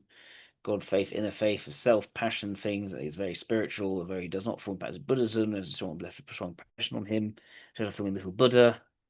So he's come away from Buddhism and human, saying feelings, impermanence, trying to understand other people and where they're coming from. Mortality, saying I'm thinking about death all the time. That's a good thing. Hope it's not crippling, but hopefully it sensitized us to an appreciation of the breath we have and relationship we have the potential to have. Interesting. I think he's II. I mean, could be EI instead. I think there's too much extroverted ethics in that creative function to be EII. The language is too imagistic. It's too much about it's sort of vibe language, which you get often with an II. You don't get quite with an EI. EIs are more matter of fact. Keanu Reeves is not matter of fact. It is sort of low key, imagistic, figurative language. And it's almost always figurative language. It's something you often see in IIs. If you were to listen to M. Night Shyamalan, you see it a lot as well. I think he's an II. He's an II who, perhaps due to not being the smartest individual, has not quite developed out the introverted logic as, say, and I had a greater confidence area would have. He clearly draws on introverted ethics a lot. It doesn't strike me that introverted ethics is done for its own sake, so much as the means by which he finds those sorts of stories to tell, and it's about the themes and the struggles he wants to convey, which, at least in the case of the Man in Tai Chi, was a bit kind of prosaic, but I think that's also because he's not again the brightest spark. But when he's talking, he really struggles with extroverted logic in his answers. He goes back to how he's feeling about things and what that imagistically means. And he's constantly fishing for words, lots of rubbing his hands together because he doesn't quite know how to articulate himself. We'll call it charming, excruciatingly shy. You can see that. You can see how he's often very, very shy. he's much kinder. People say he's a very gentle, highly intelligent man, and thoughtful and gifted, incredibly patient, a lot of grace. Lovely. He's clearly people. He's a lovely person, very humble, very kind. I was very hard on himself. Was trying to do his best, aim higher, move forward. I mean, could he be an EII instead of an IEI?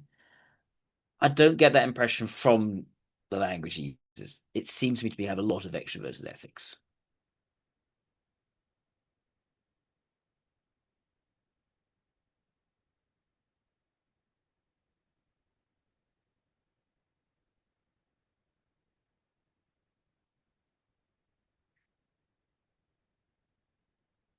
See some more quotes just to check that.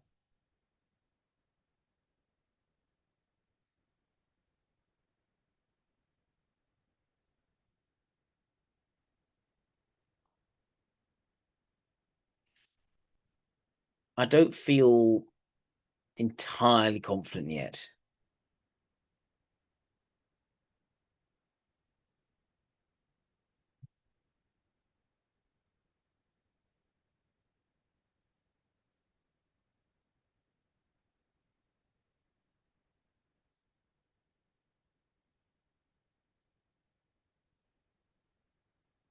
Hmm. Hmm.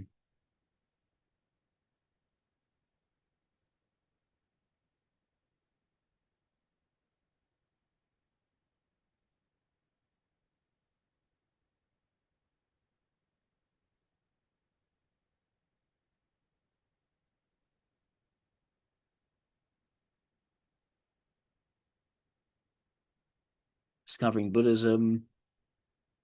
Hmm. So there, I guess, is the introverted logic.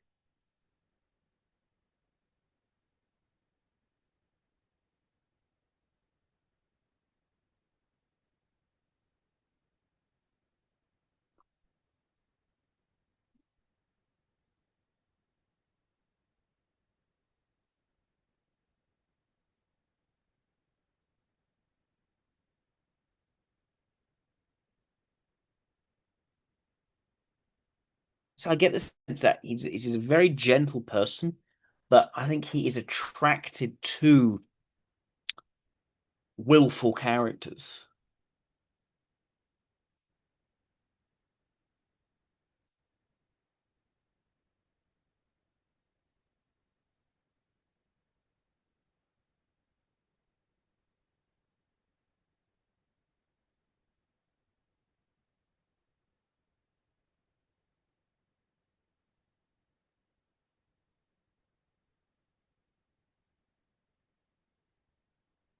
Hmm.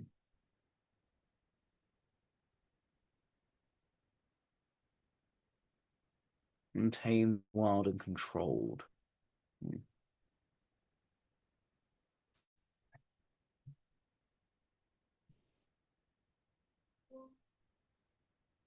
It was like an old friend.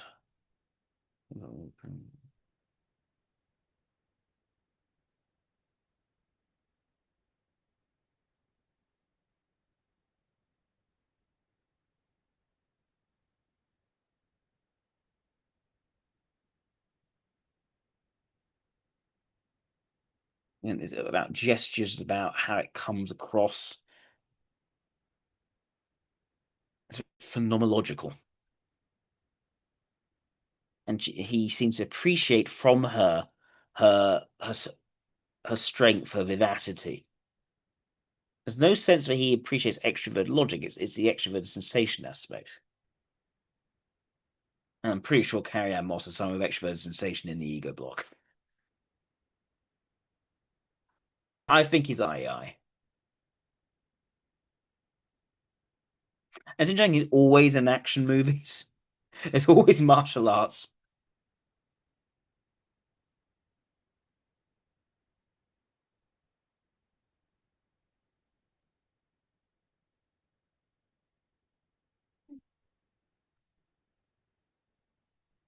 Mm. Yeah, I think II. All right.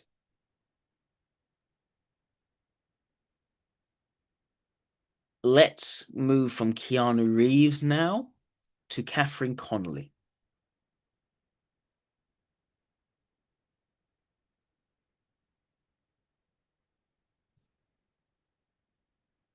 Yeah, and thank you for that one suggestion, Pale Valkyrie. I'm sorry that I don't think he is an EII. It would be my runner-up. I just don't see the evidence for it. I think that introverted sensation makes more sense as a role, at least in these bits here. What he really appreciates of Carrie Ann Moss, for instance, that's a very extroverted sensation valuing quote, and yeah, the Buddhism side seems to be his growth into introverted logic. He certainly, when less sure of himself, reaches back into introverted ethics. And he uses a lot of extroverted ethics when talking about different themes, talking about how he likes to communicate through film. And there's just no extrovert logic to be seen, even as a value. It just doesn't seem to show up at all from what I was able to see there. So yeah, where it is ambiguous, he can look like an II, but there's nothing there which contradicts IAI. And there's a few things which would only really make sense for IAI. Okay, so Catherine Connolly, the President of Ireland, is a good choice. Good choice. In a T6, that's going to be an interesting one.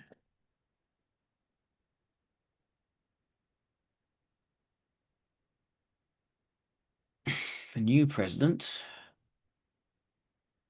born in Galway, going to political career as a member of the Labour Party.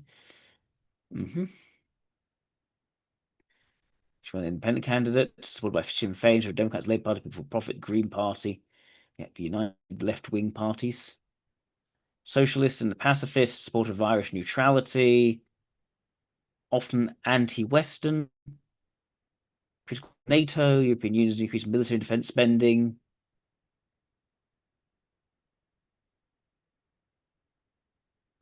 Of course, a staunch critic of Israel. That kind of fits. Grew up in Chantal, Galway City, the ninth of 14 siblings. Goodness. She learned her socialism growing up through early volunteering, participating in activities of the Legion of Mary, house cleaning, hospital visits, and a bachelor's degree in psychology, master's in clinical psychology.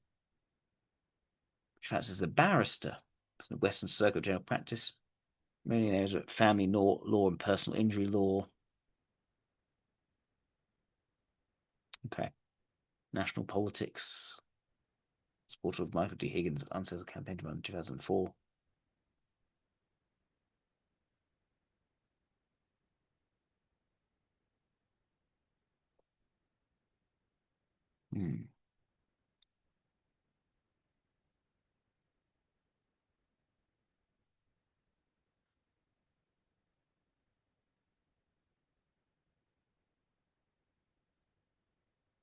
Chairperson of the Dáil lower house, right?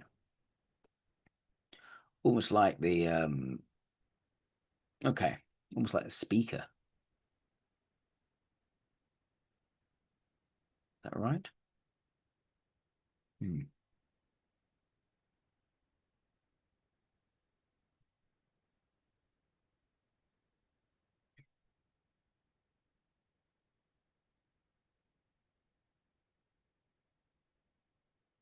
This is someone who's very clearly values first. I'm inclined to think they're also quite structural values as well, more introverted logic oriented. She learned her social ism. When you openly so I learned my ism through doing these things. Left wing to far left. On the socialist, regarded as left wing and then Republican during a time in Labour.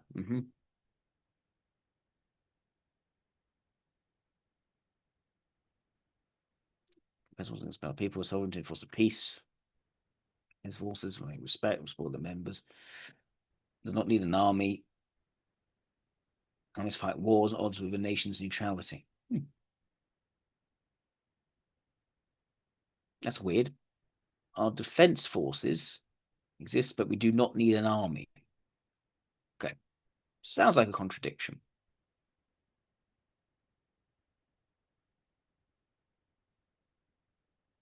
You know, a complex issue.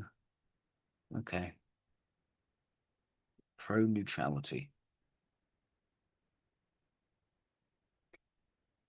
Not join military alliances. Yep.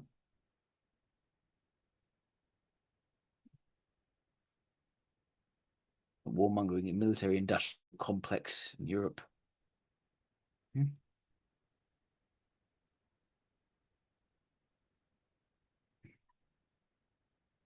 Quite a bit of ideology being the driving thing here. Let's see what else we can find of Catherine Conley. Here's an interview.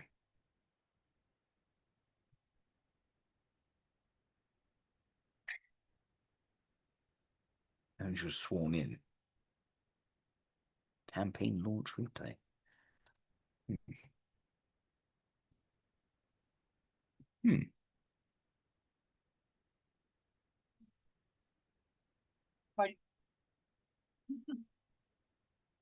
Why do you want to be president?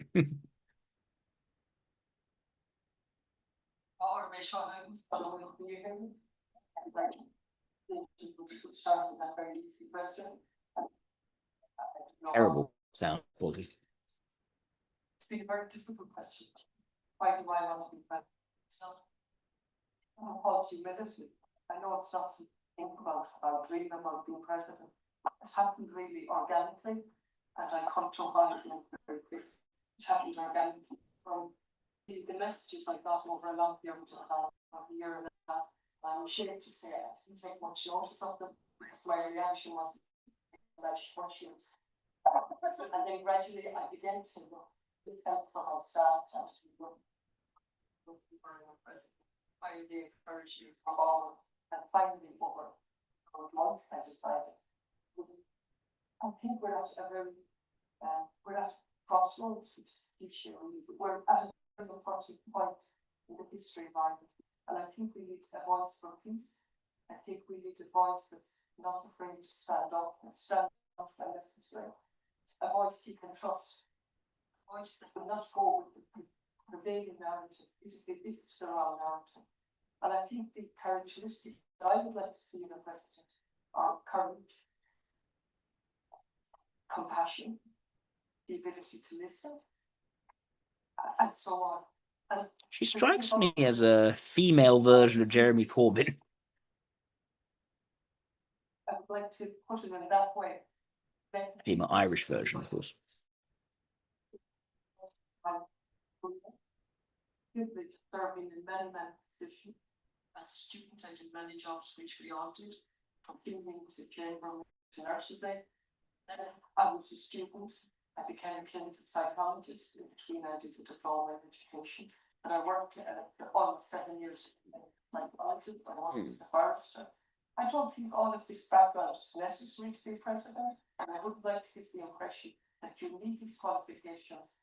But I think the experience I've got from working in the different roles and parallel with being a barrister for over 20 years, I was city council for 17 years.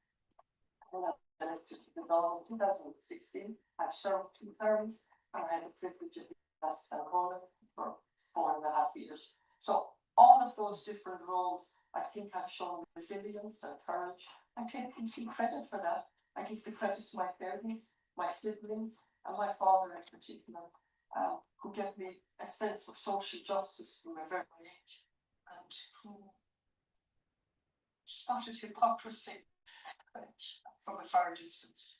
And so I think where I grew up, I described it as a non-political house. I was wrong, because it was most political in the truth of politics is social justice.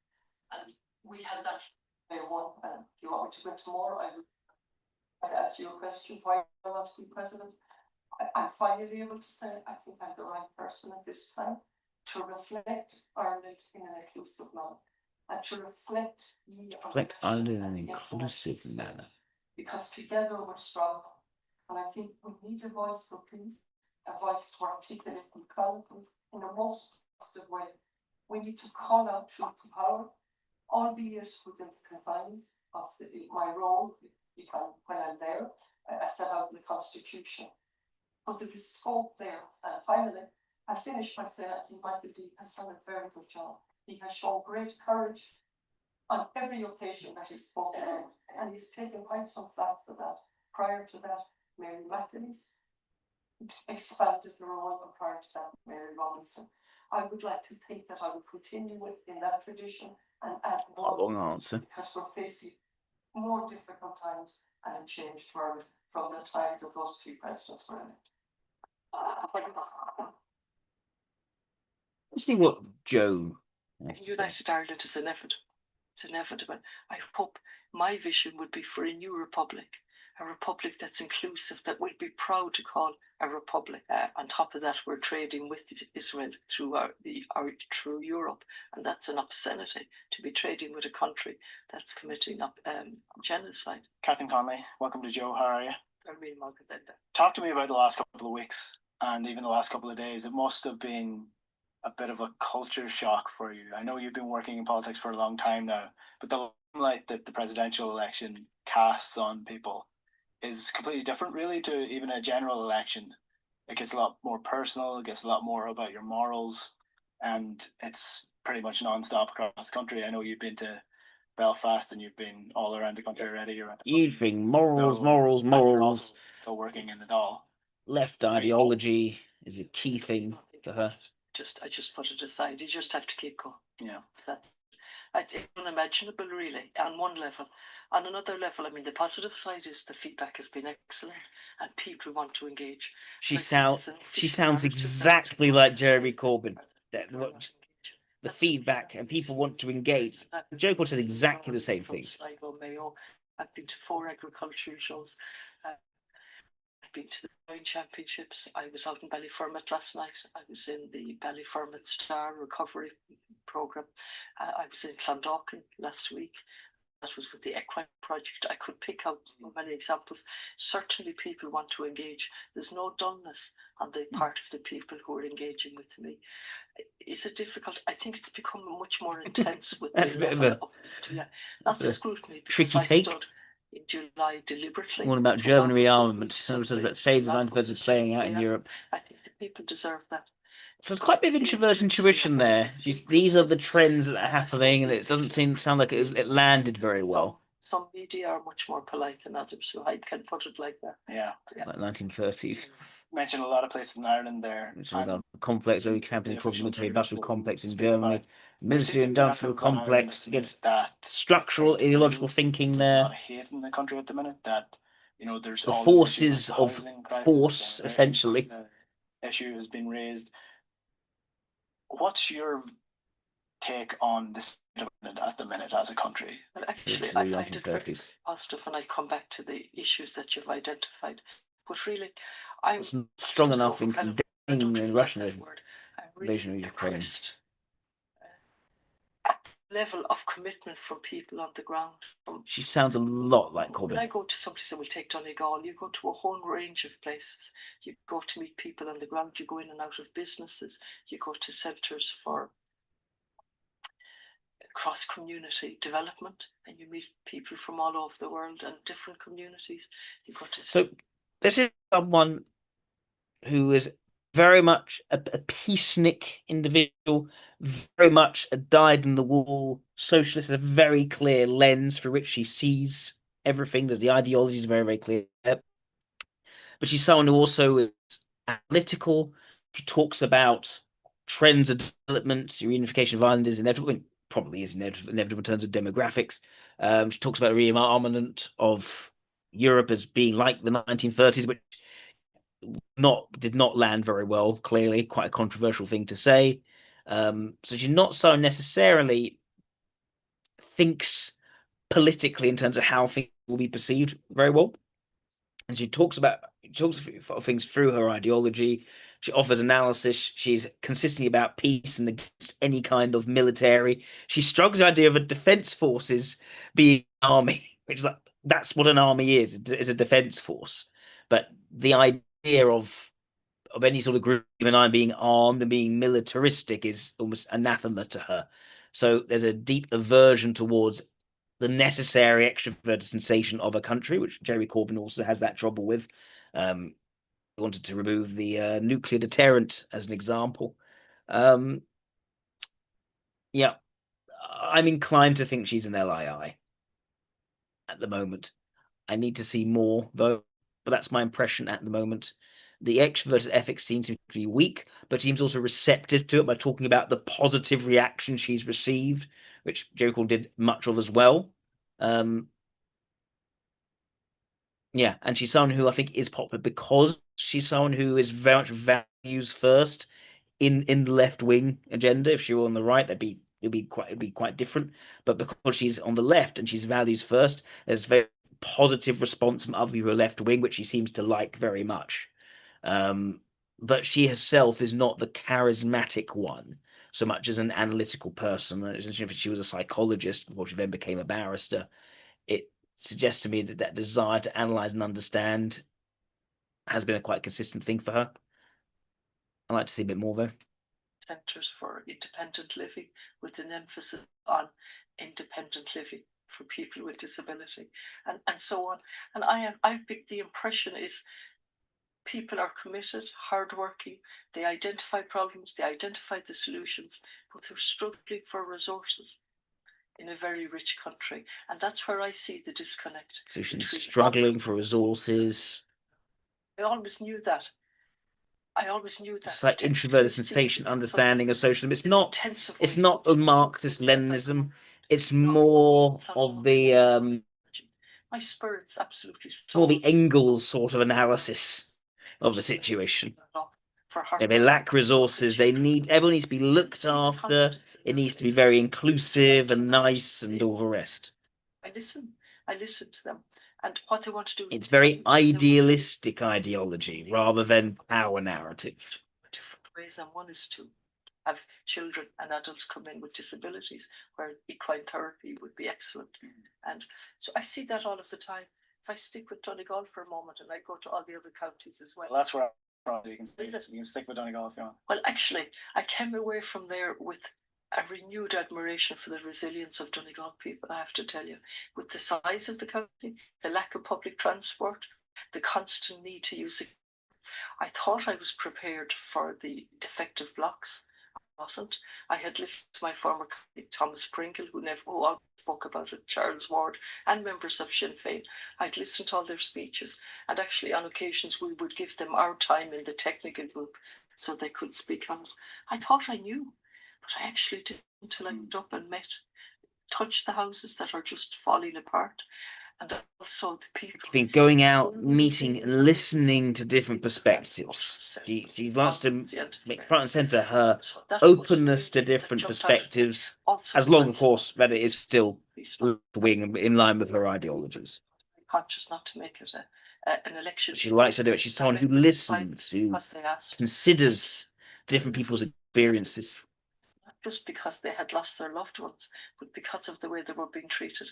And the only thing they asked me to do was to repeat that they felt abandoned, both nationally and locally.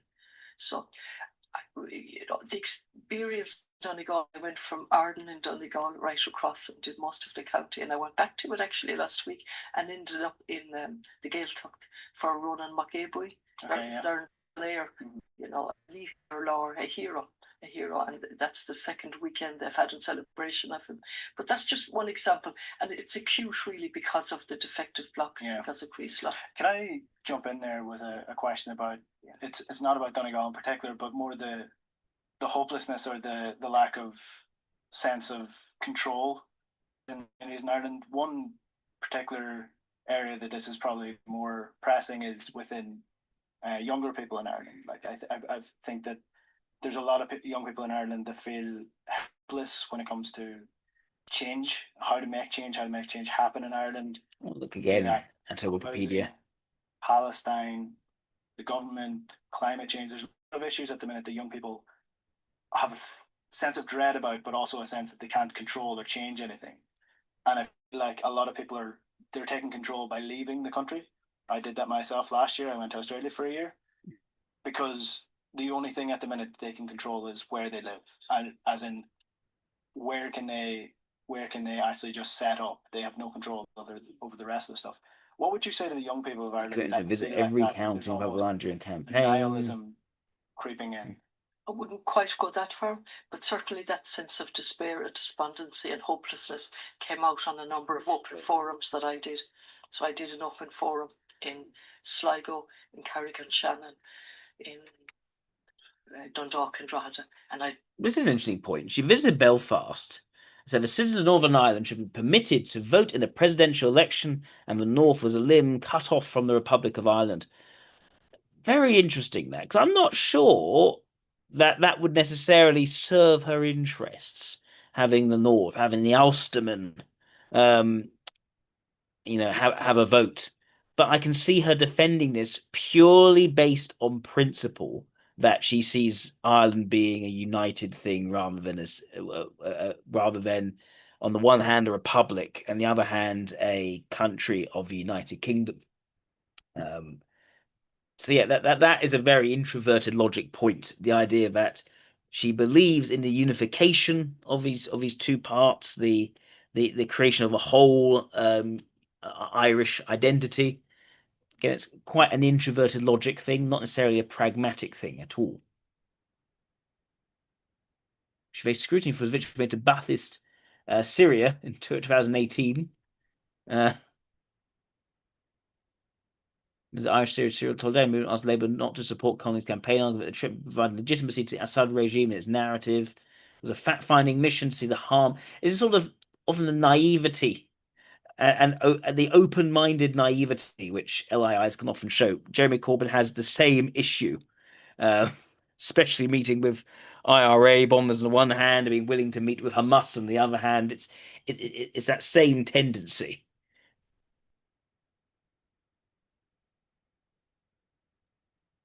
Yeah, she strikes as very much a female Irish version of Jeremy Corbyn in a country that is more naturally left-leaning, and so she's managed to end up being president rather than a failed prime ministerial candidate. Yeah.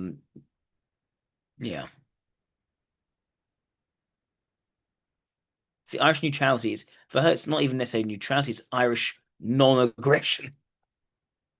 And the idea that Ireland needs to be a non-aggressive country that is very inclusive, very dovey country. That's what it's about.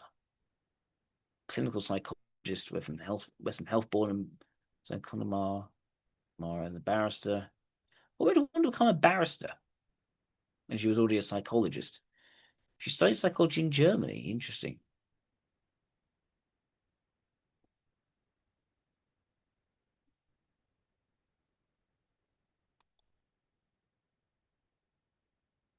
Hard serial. Oh, can't read that. Oh well.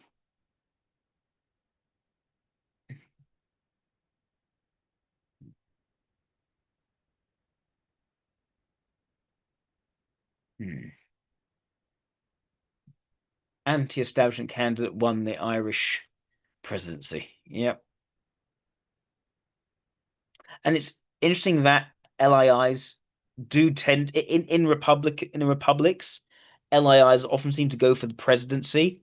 I think because it is a very symbolic values representation role rather than a power-oriented role. It's the head of state rather than the head of government. So it very much suits a presiding philosophical figure rather than a sort of very ruthless politician figure. The president is meant to sit above that, as it were, almost like a philosopher king. I mean, the president is the Republican replacement of the king, so it's the same kind of idea, only they're democratically elected.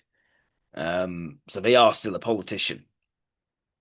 Anti-establishment candidate, 68-year-old, began assisting a campaign was a movement. Presidency for a number of years. First candidate announced she'd run back in July.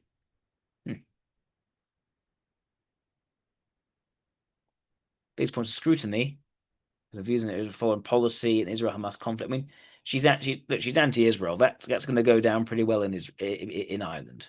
Ireland largely is very critical of Israel because they identify their historical oppression in, and they see that in the Arabic side rather than the Jewish side.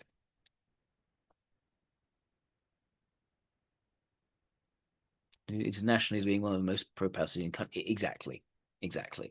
So yeah, she won't necessarily get that scrutiny within Ireland very much. And that's really what counts. How will the president be different to Higgins? It's a ceremonial role. It's not executive. That's my point. It's a presiding role. It is about setting the sort of ideological, philosophical mood music rather than actually getting down and dirty with power. It's very suitable for an LII figure. It's an authentic Celta role. Not convinced you ever have a Qatarian terrain Irish president, but it's simply a heat and repeat of a previous terrain. She's at Dublin Castle, right? She was Irish Labour Council. She left the party after did not add her as a running mate alongside Higgins on the Galway ticket.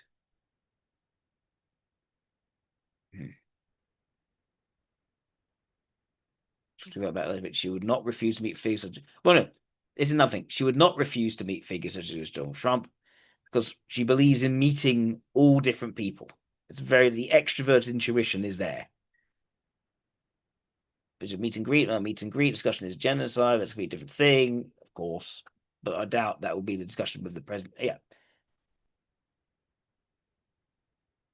And even if she were to refuse to meet, it would look so ridiculous that you can't be taken seriously as a president of any country if you refuse to meet with the president of the United States, regardless of your own political views. So that's kind of a non-point.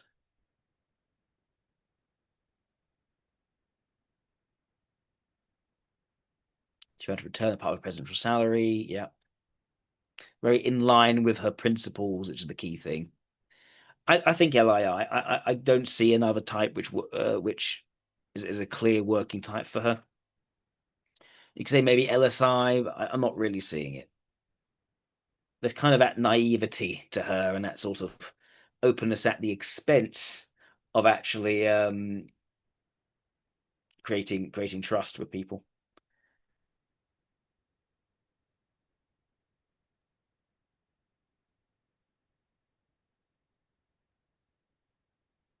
As makes a funny point about John Tyler.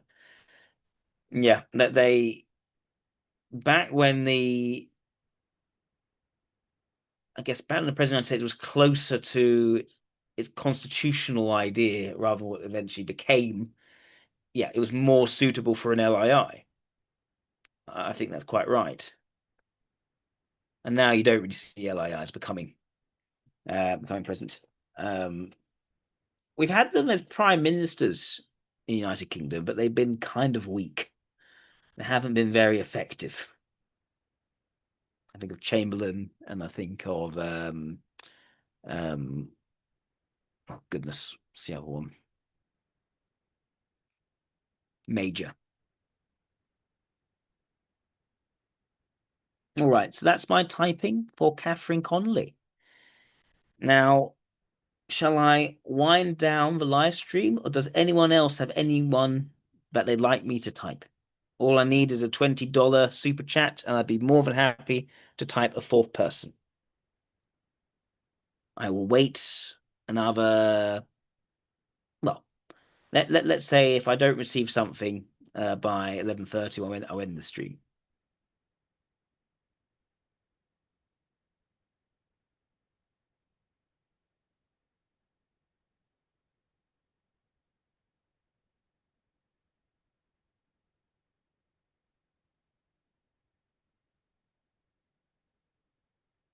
I'm glad that this time there weren't so many musical people, which means I haven't had the stream cut.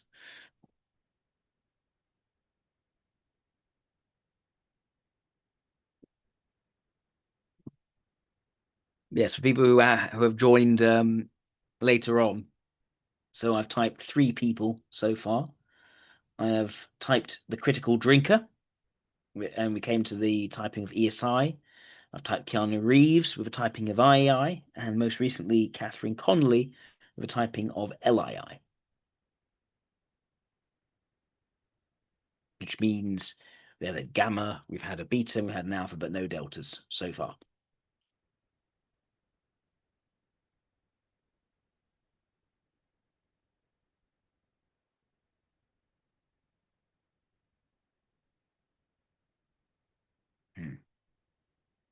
Now we're having 8 concurrent viewers. So again, if anyone wants to do a 4th super chat, then I can type a last person before we wrap up. We've got time for one more. If not, then that's fine. I will wrap up at 11:30 rather than 12.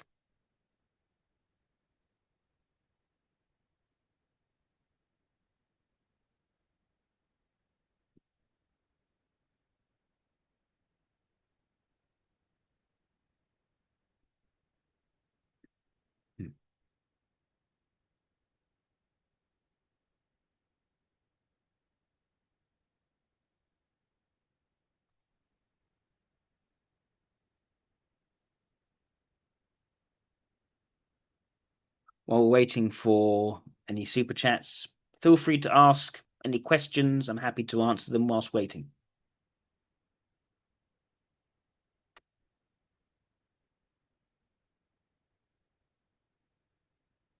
I guess what I can do whilst we're waiting actually is just to quickly plug the course. People who haven't yet taken the type mastery pathway.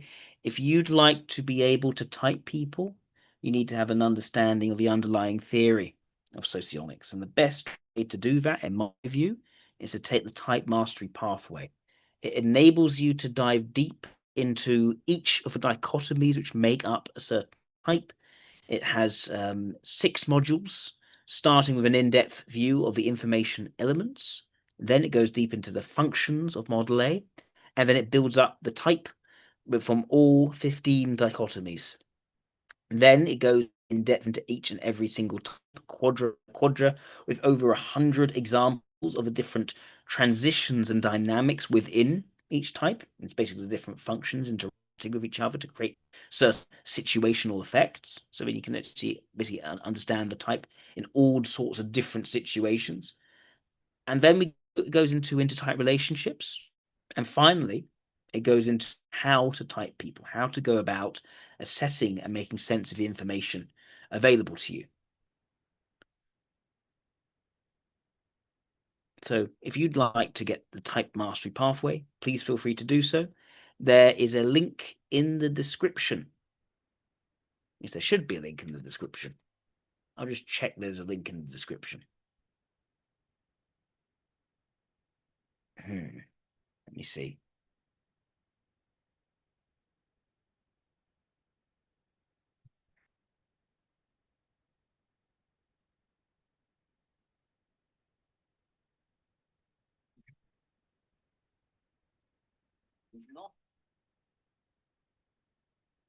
There is not a link in the description. I can happily put a link in the description. But if you go onto my website, worldsocionics.org, and you look for the type mastery pathway, you'll very quickly find it if you'd like to purchase the course. If you don't feel like you're willing to pay for the whole course, that's absolutely fine. You can also get it module by module, which is quite a bit cheaper. And in one point, although the overall discount is less, the course as a whole is sold on a 50% discount, and if you get it module by module, it's only on a 25% discount. All right, there's a nice question from Inner T6. Catherine Connolly and Angela Merkel, do you think they have similarities? Less so than Catherine Connolly and Jeremy Corbyn. And the key reason for that is that Angela Merkel is on the political sort of center right, not particularly right wing, but yeah, sort of very much center right, not hard right. So that immediately makes the frame and the nature of the philosophy and the underlying principles very, very different.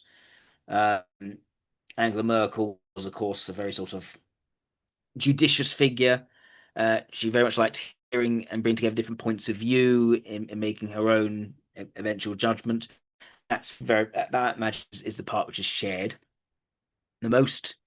Um, she struggled with immigration to Germany and sort of had the gates basically open, and then almost had to close it after she realized that was actually a very unpopular decision, which eventually brought her down.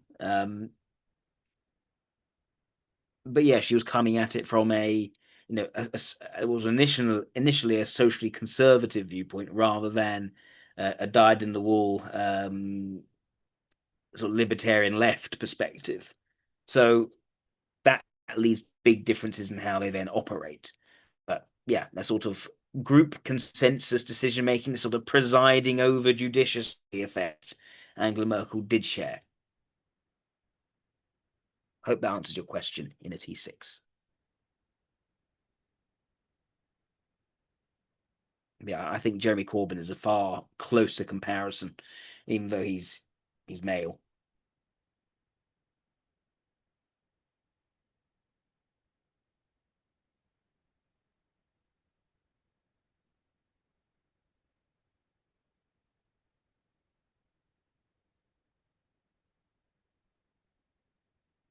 Which types do I think make the best and worst presents? Good question, Isaac Clement. So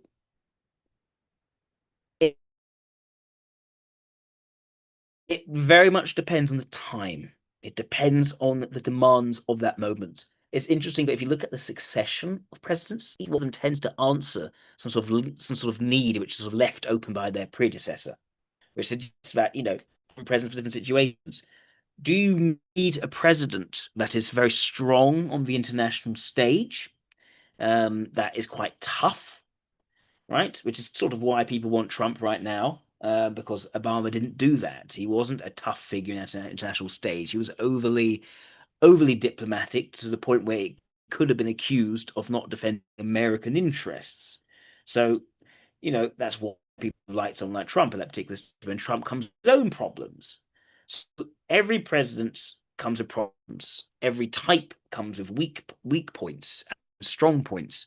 So the question is, what are the particular challenges that president is needed to answer? Um, you can have a warlike leader. You can have a more peaceful leader. In the case of Trump right now, this is someone who understands war, but has positioned himself as a peacemaker, and that seems to have been quite effective. And so, in terms of foreign policy, that seems to be quite successful. Domestic policy, perhaps, are quite a bit more controversial. So, yeah, I wouldn't say there is a set type that is a best or worst president. I do think that there have been certain demands on the president that have shifted over time. So if you look at the early presidency, it was far more, you know, in certain official rooms where different lawmakers, legislators would gather, where presidents would try to get people to vote on different things. It was all done in back rooms. It was all part of it's all internal to the party in their relations with other parties. And at the very beginning, there wasn't even a party. It was just the Federalists was the only party essentially. So that would have been a very different environment to now. It's very much about two different parties, and it's all televised. It's all about what's the press going to say? How do you handle those press releases? How do you manage your reputation out in the campaign where everyone's going to see you? There's no such thing as a quiet presidential campaign, whereas it used to be quite a bit more quiet, where you'd have a cartoon or two in the newspaper, but there'd be no live um, televised address. So the demands on people have changed. The need for extroverted ethics is a key thing. The size of the country has expanded hugely compared to how it was initially. It was larger few states on the East Coast. So that means that, and the population has grown massively as well. And so this means that a president has to travel a lot more, have to be far more energetic. So some such an SLE would be at a greater advantage than say an LII. And yeah, when it comes, I think EIEs have typically done very well as presidents in the modern age because of the reliance on television. So have SCEs. Um, I would say that an LII would be at a distinct disadvantage in comparison. They'd often be pilloried, I imagine, by the press who may mischaracterize what they say, all these sorts of things. We've seen this happen before in other countries as well with LIIs. So the current conditions, I would say, better fit EIEs, SCEs the most. And yeah, but I don't think that was the case further back. You've seen not only more LIIs, but also more ESIs. Again, we've been better equipped to handle things more from the personal one-to-one rather than appear on television. George W. Bush, I think would have been far more effective in an earlier incarnation of the United States rather than the modern incarnation of the United States. Um, so yeah, that would be my answer. So the nature of the demands of changed as media has changed and the size of the country has changed. And yeah, but even within that, the needs also do change from one presidential term to the next. And so the exact sort of president you need has also changed. I would say the reason Trump was elected was because he, out of the options available, two options available, he better answered the particular needs back in 2016, which had presented themselves after the end of Obama's term.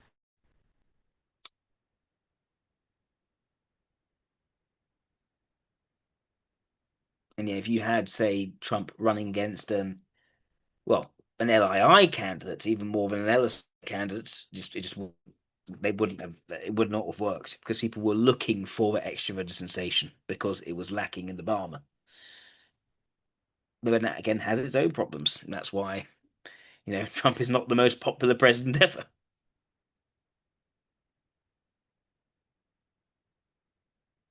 But I think those presidents who are able, through their charisma, to create a general feel-good sense, even without a very clear ideology where they stand, and so they sort of unite people enough that no one really disagrees with anything.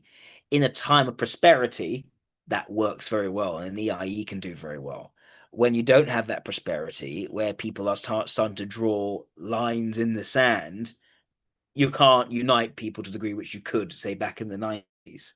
And so, yeah, an EIE approach might not actually work unless after the conflict and the confrontation and people are fed up with it, you have a new unifying figure which could be the next EIE. This actually isn't the right time, I think, for an EIE figure, but I think it does work for an SL.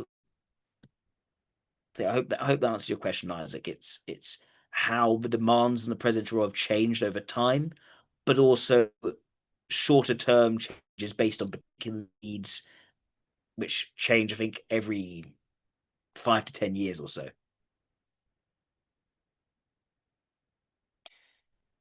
And yeah, Isaac, you're quite right. There are multiple roles. The key thing is making the right appointment.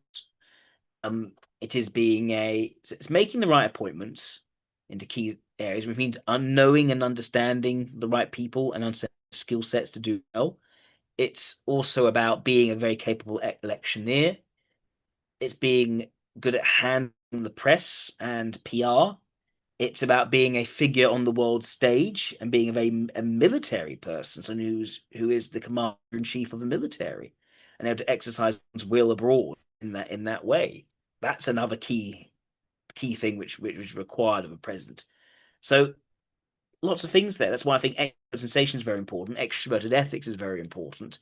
I say introverted ethics is also very useful here.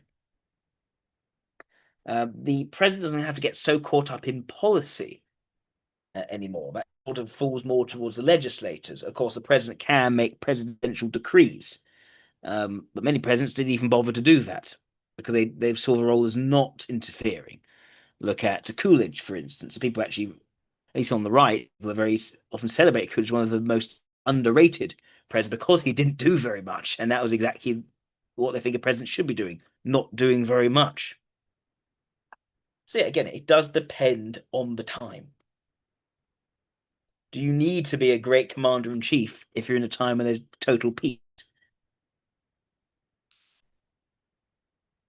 It's hard to speak generalistically.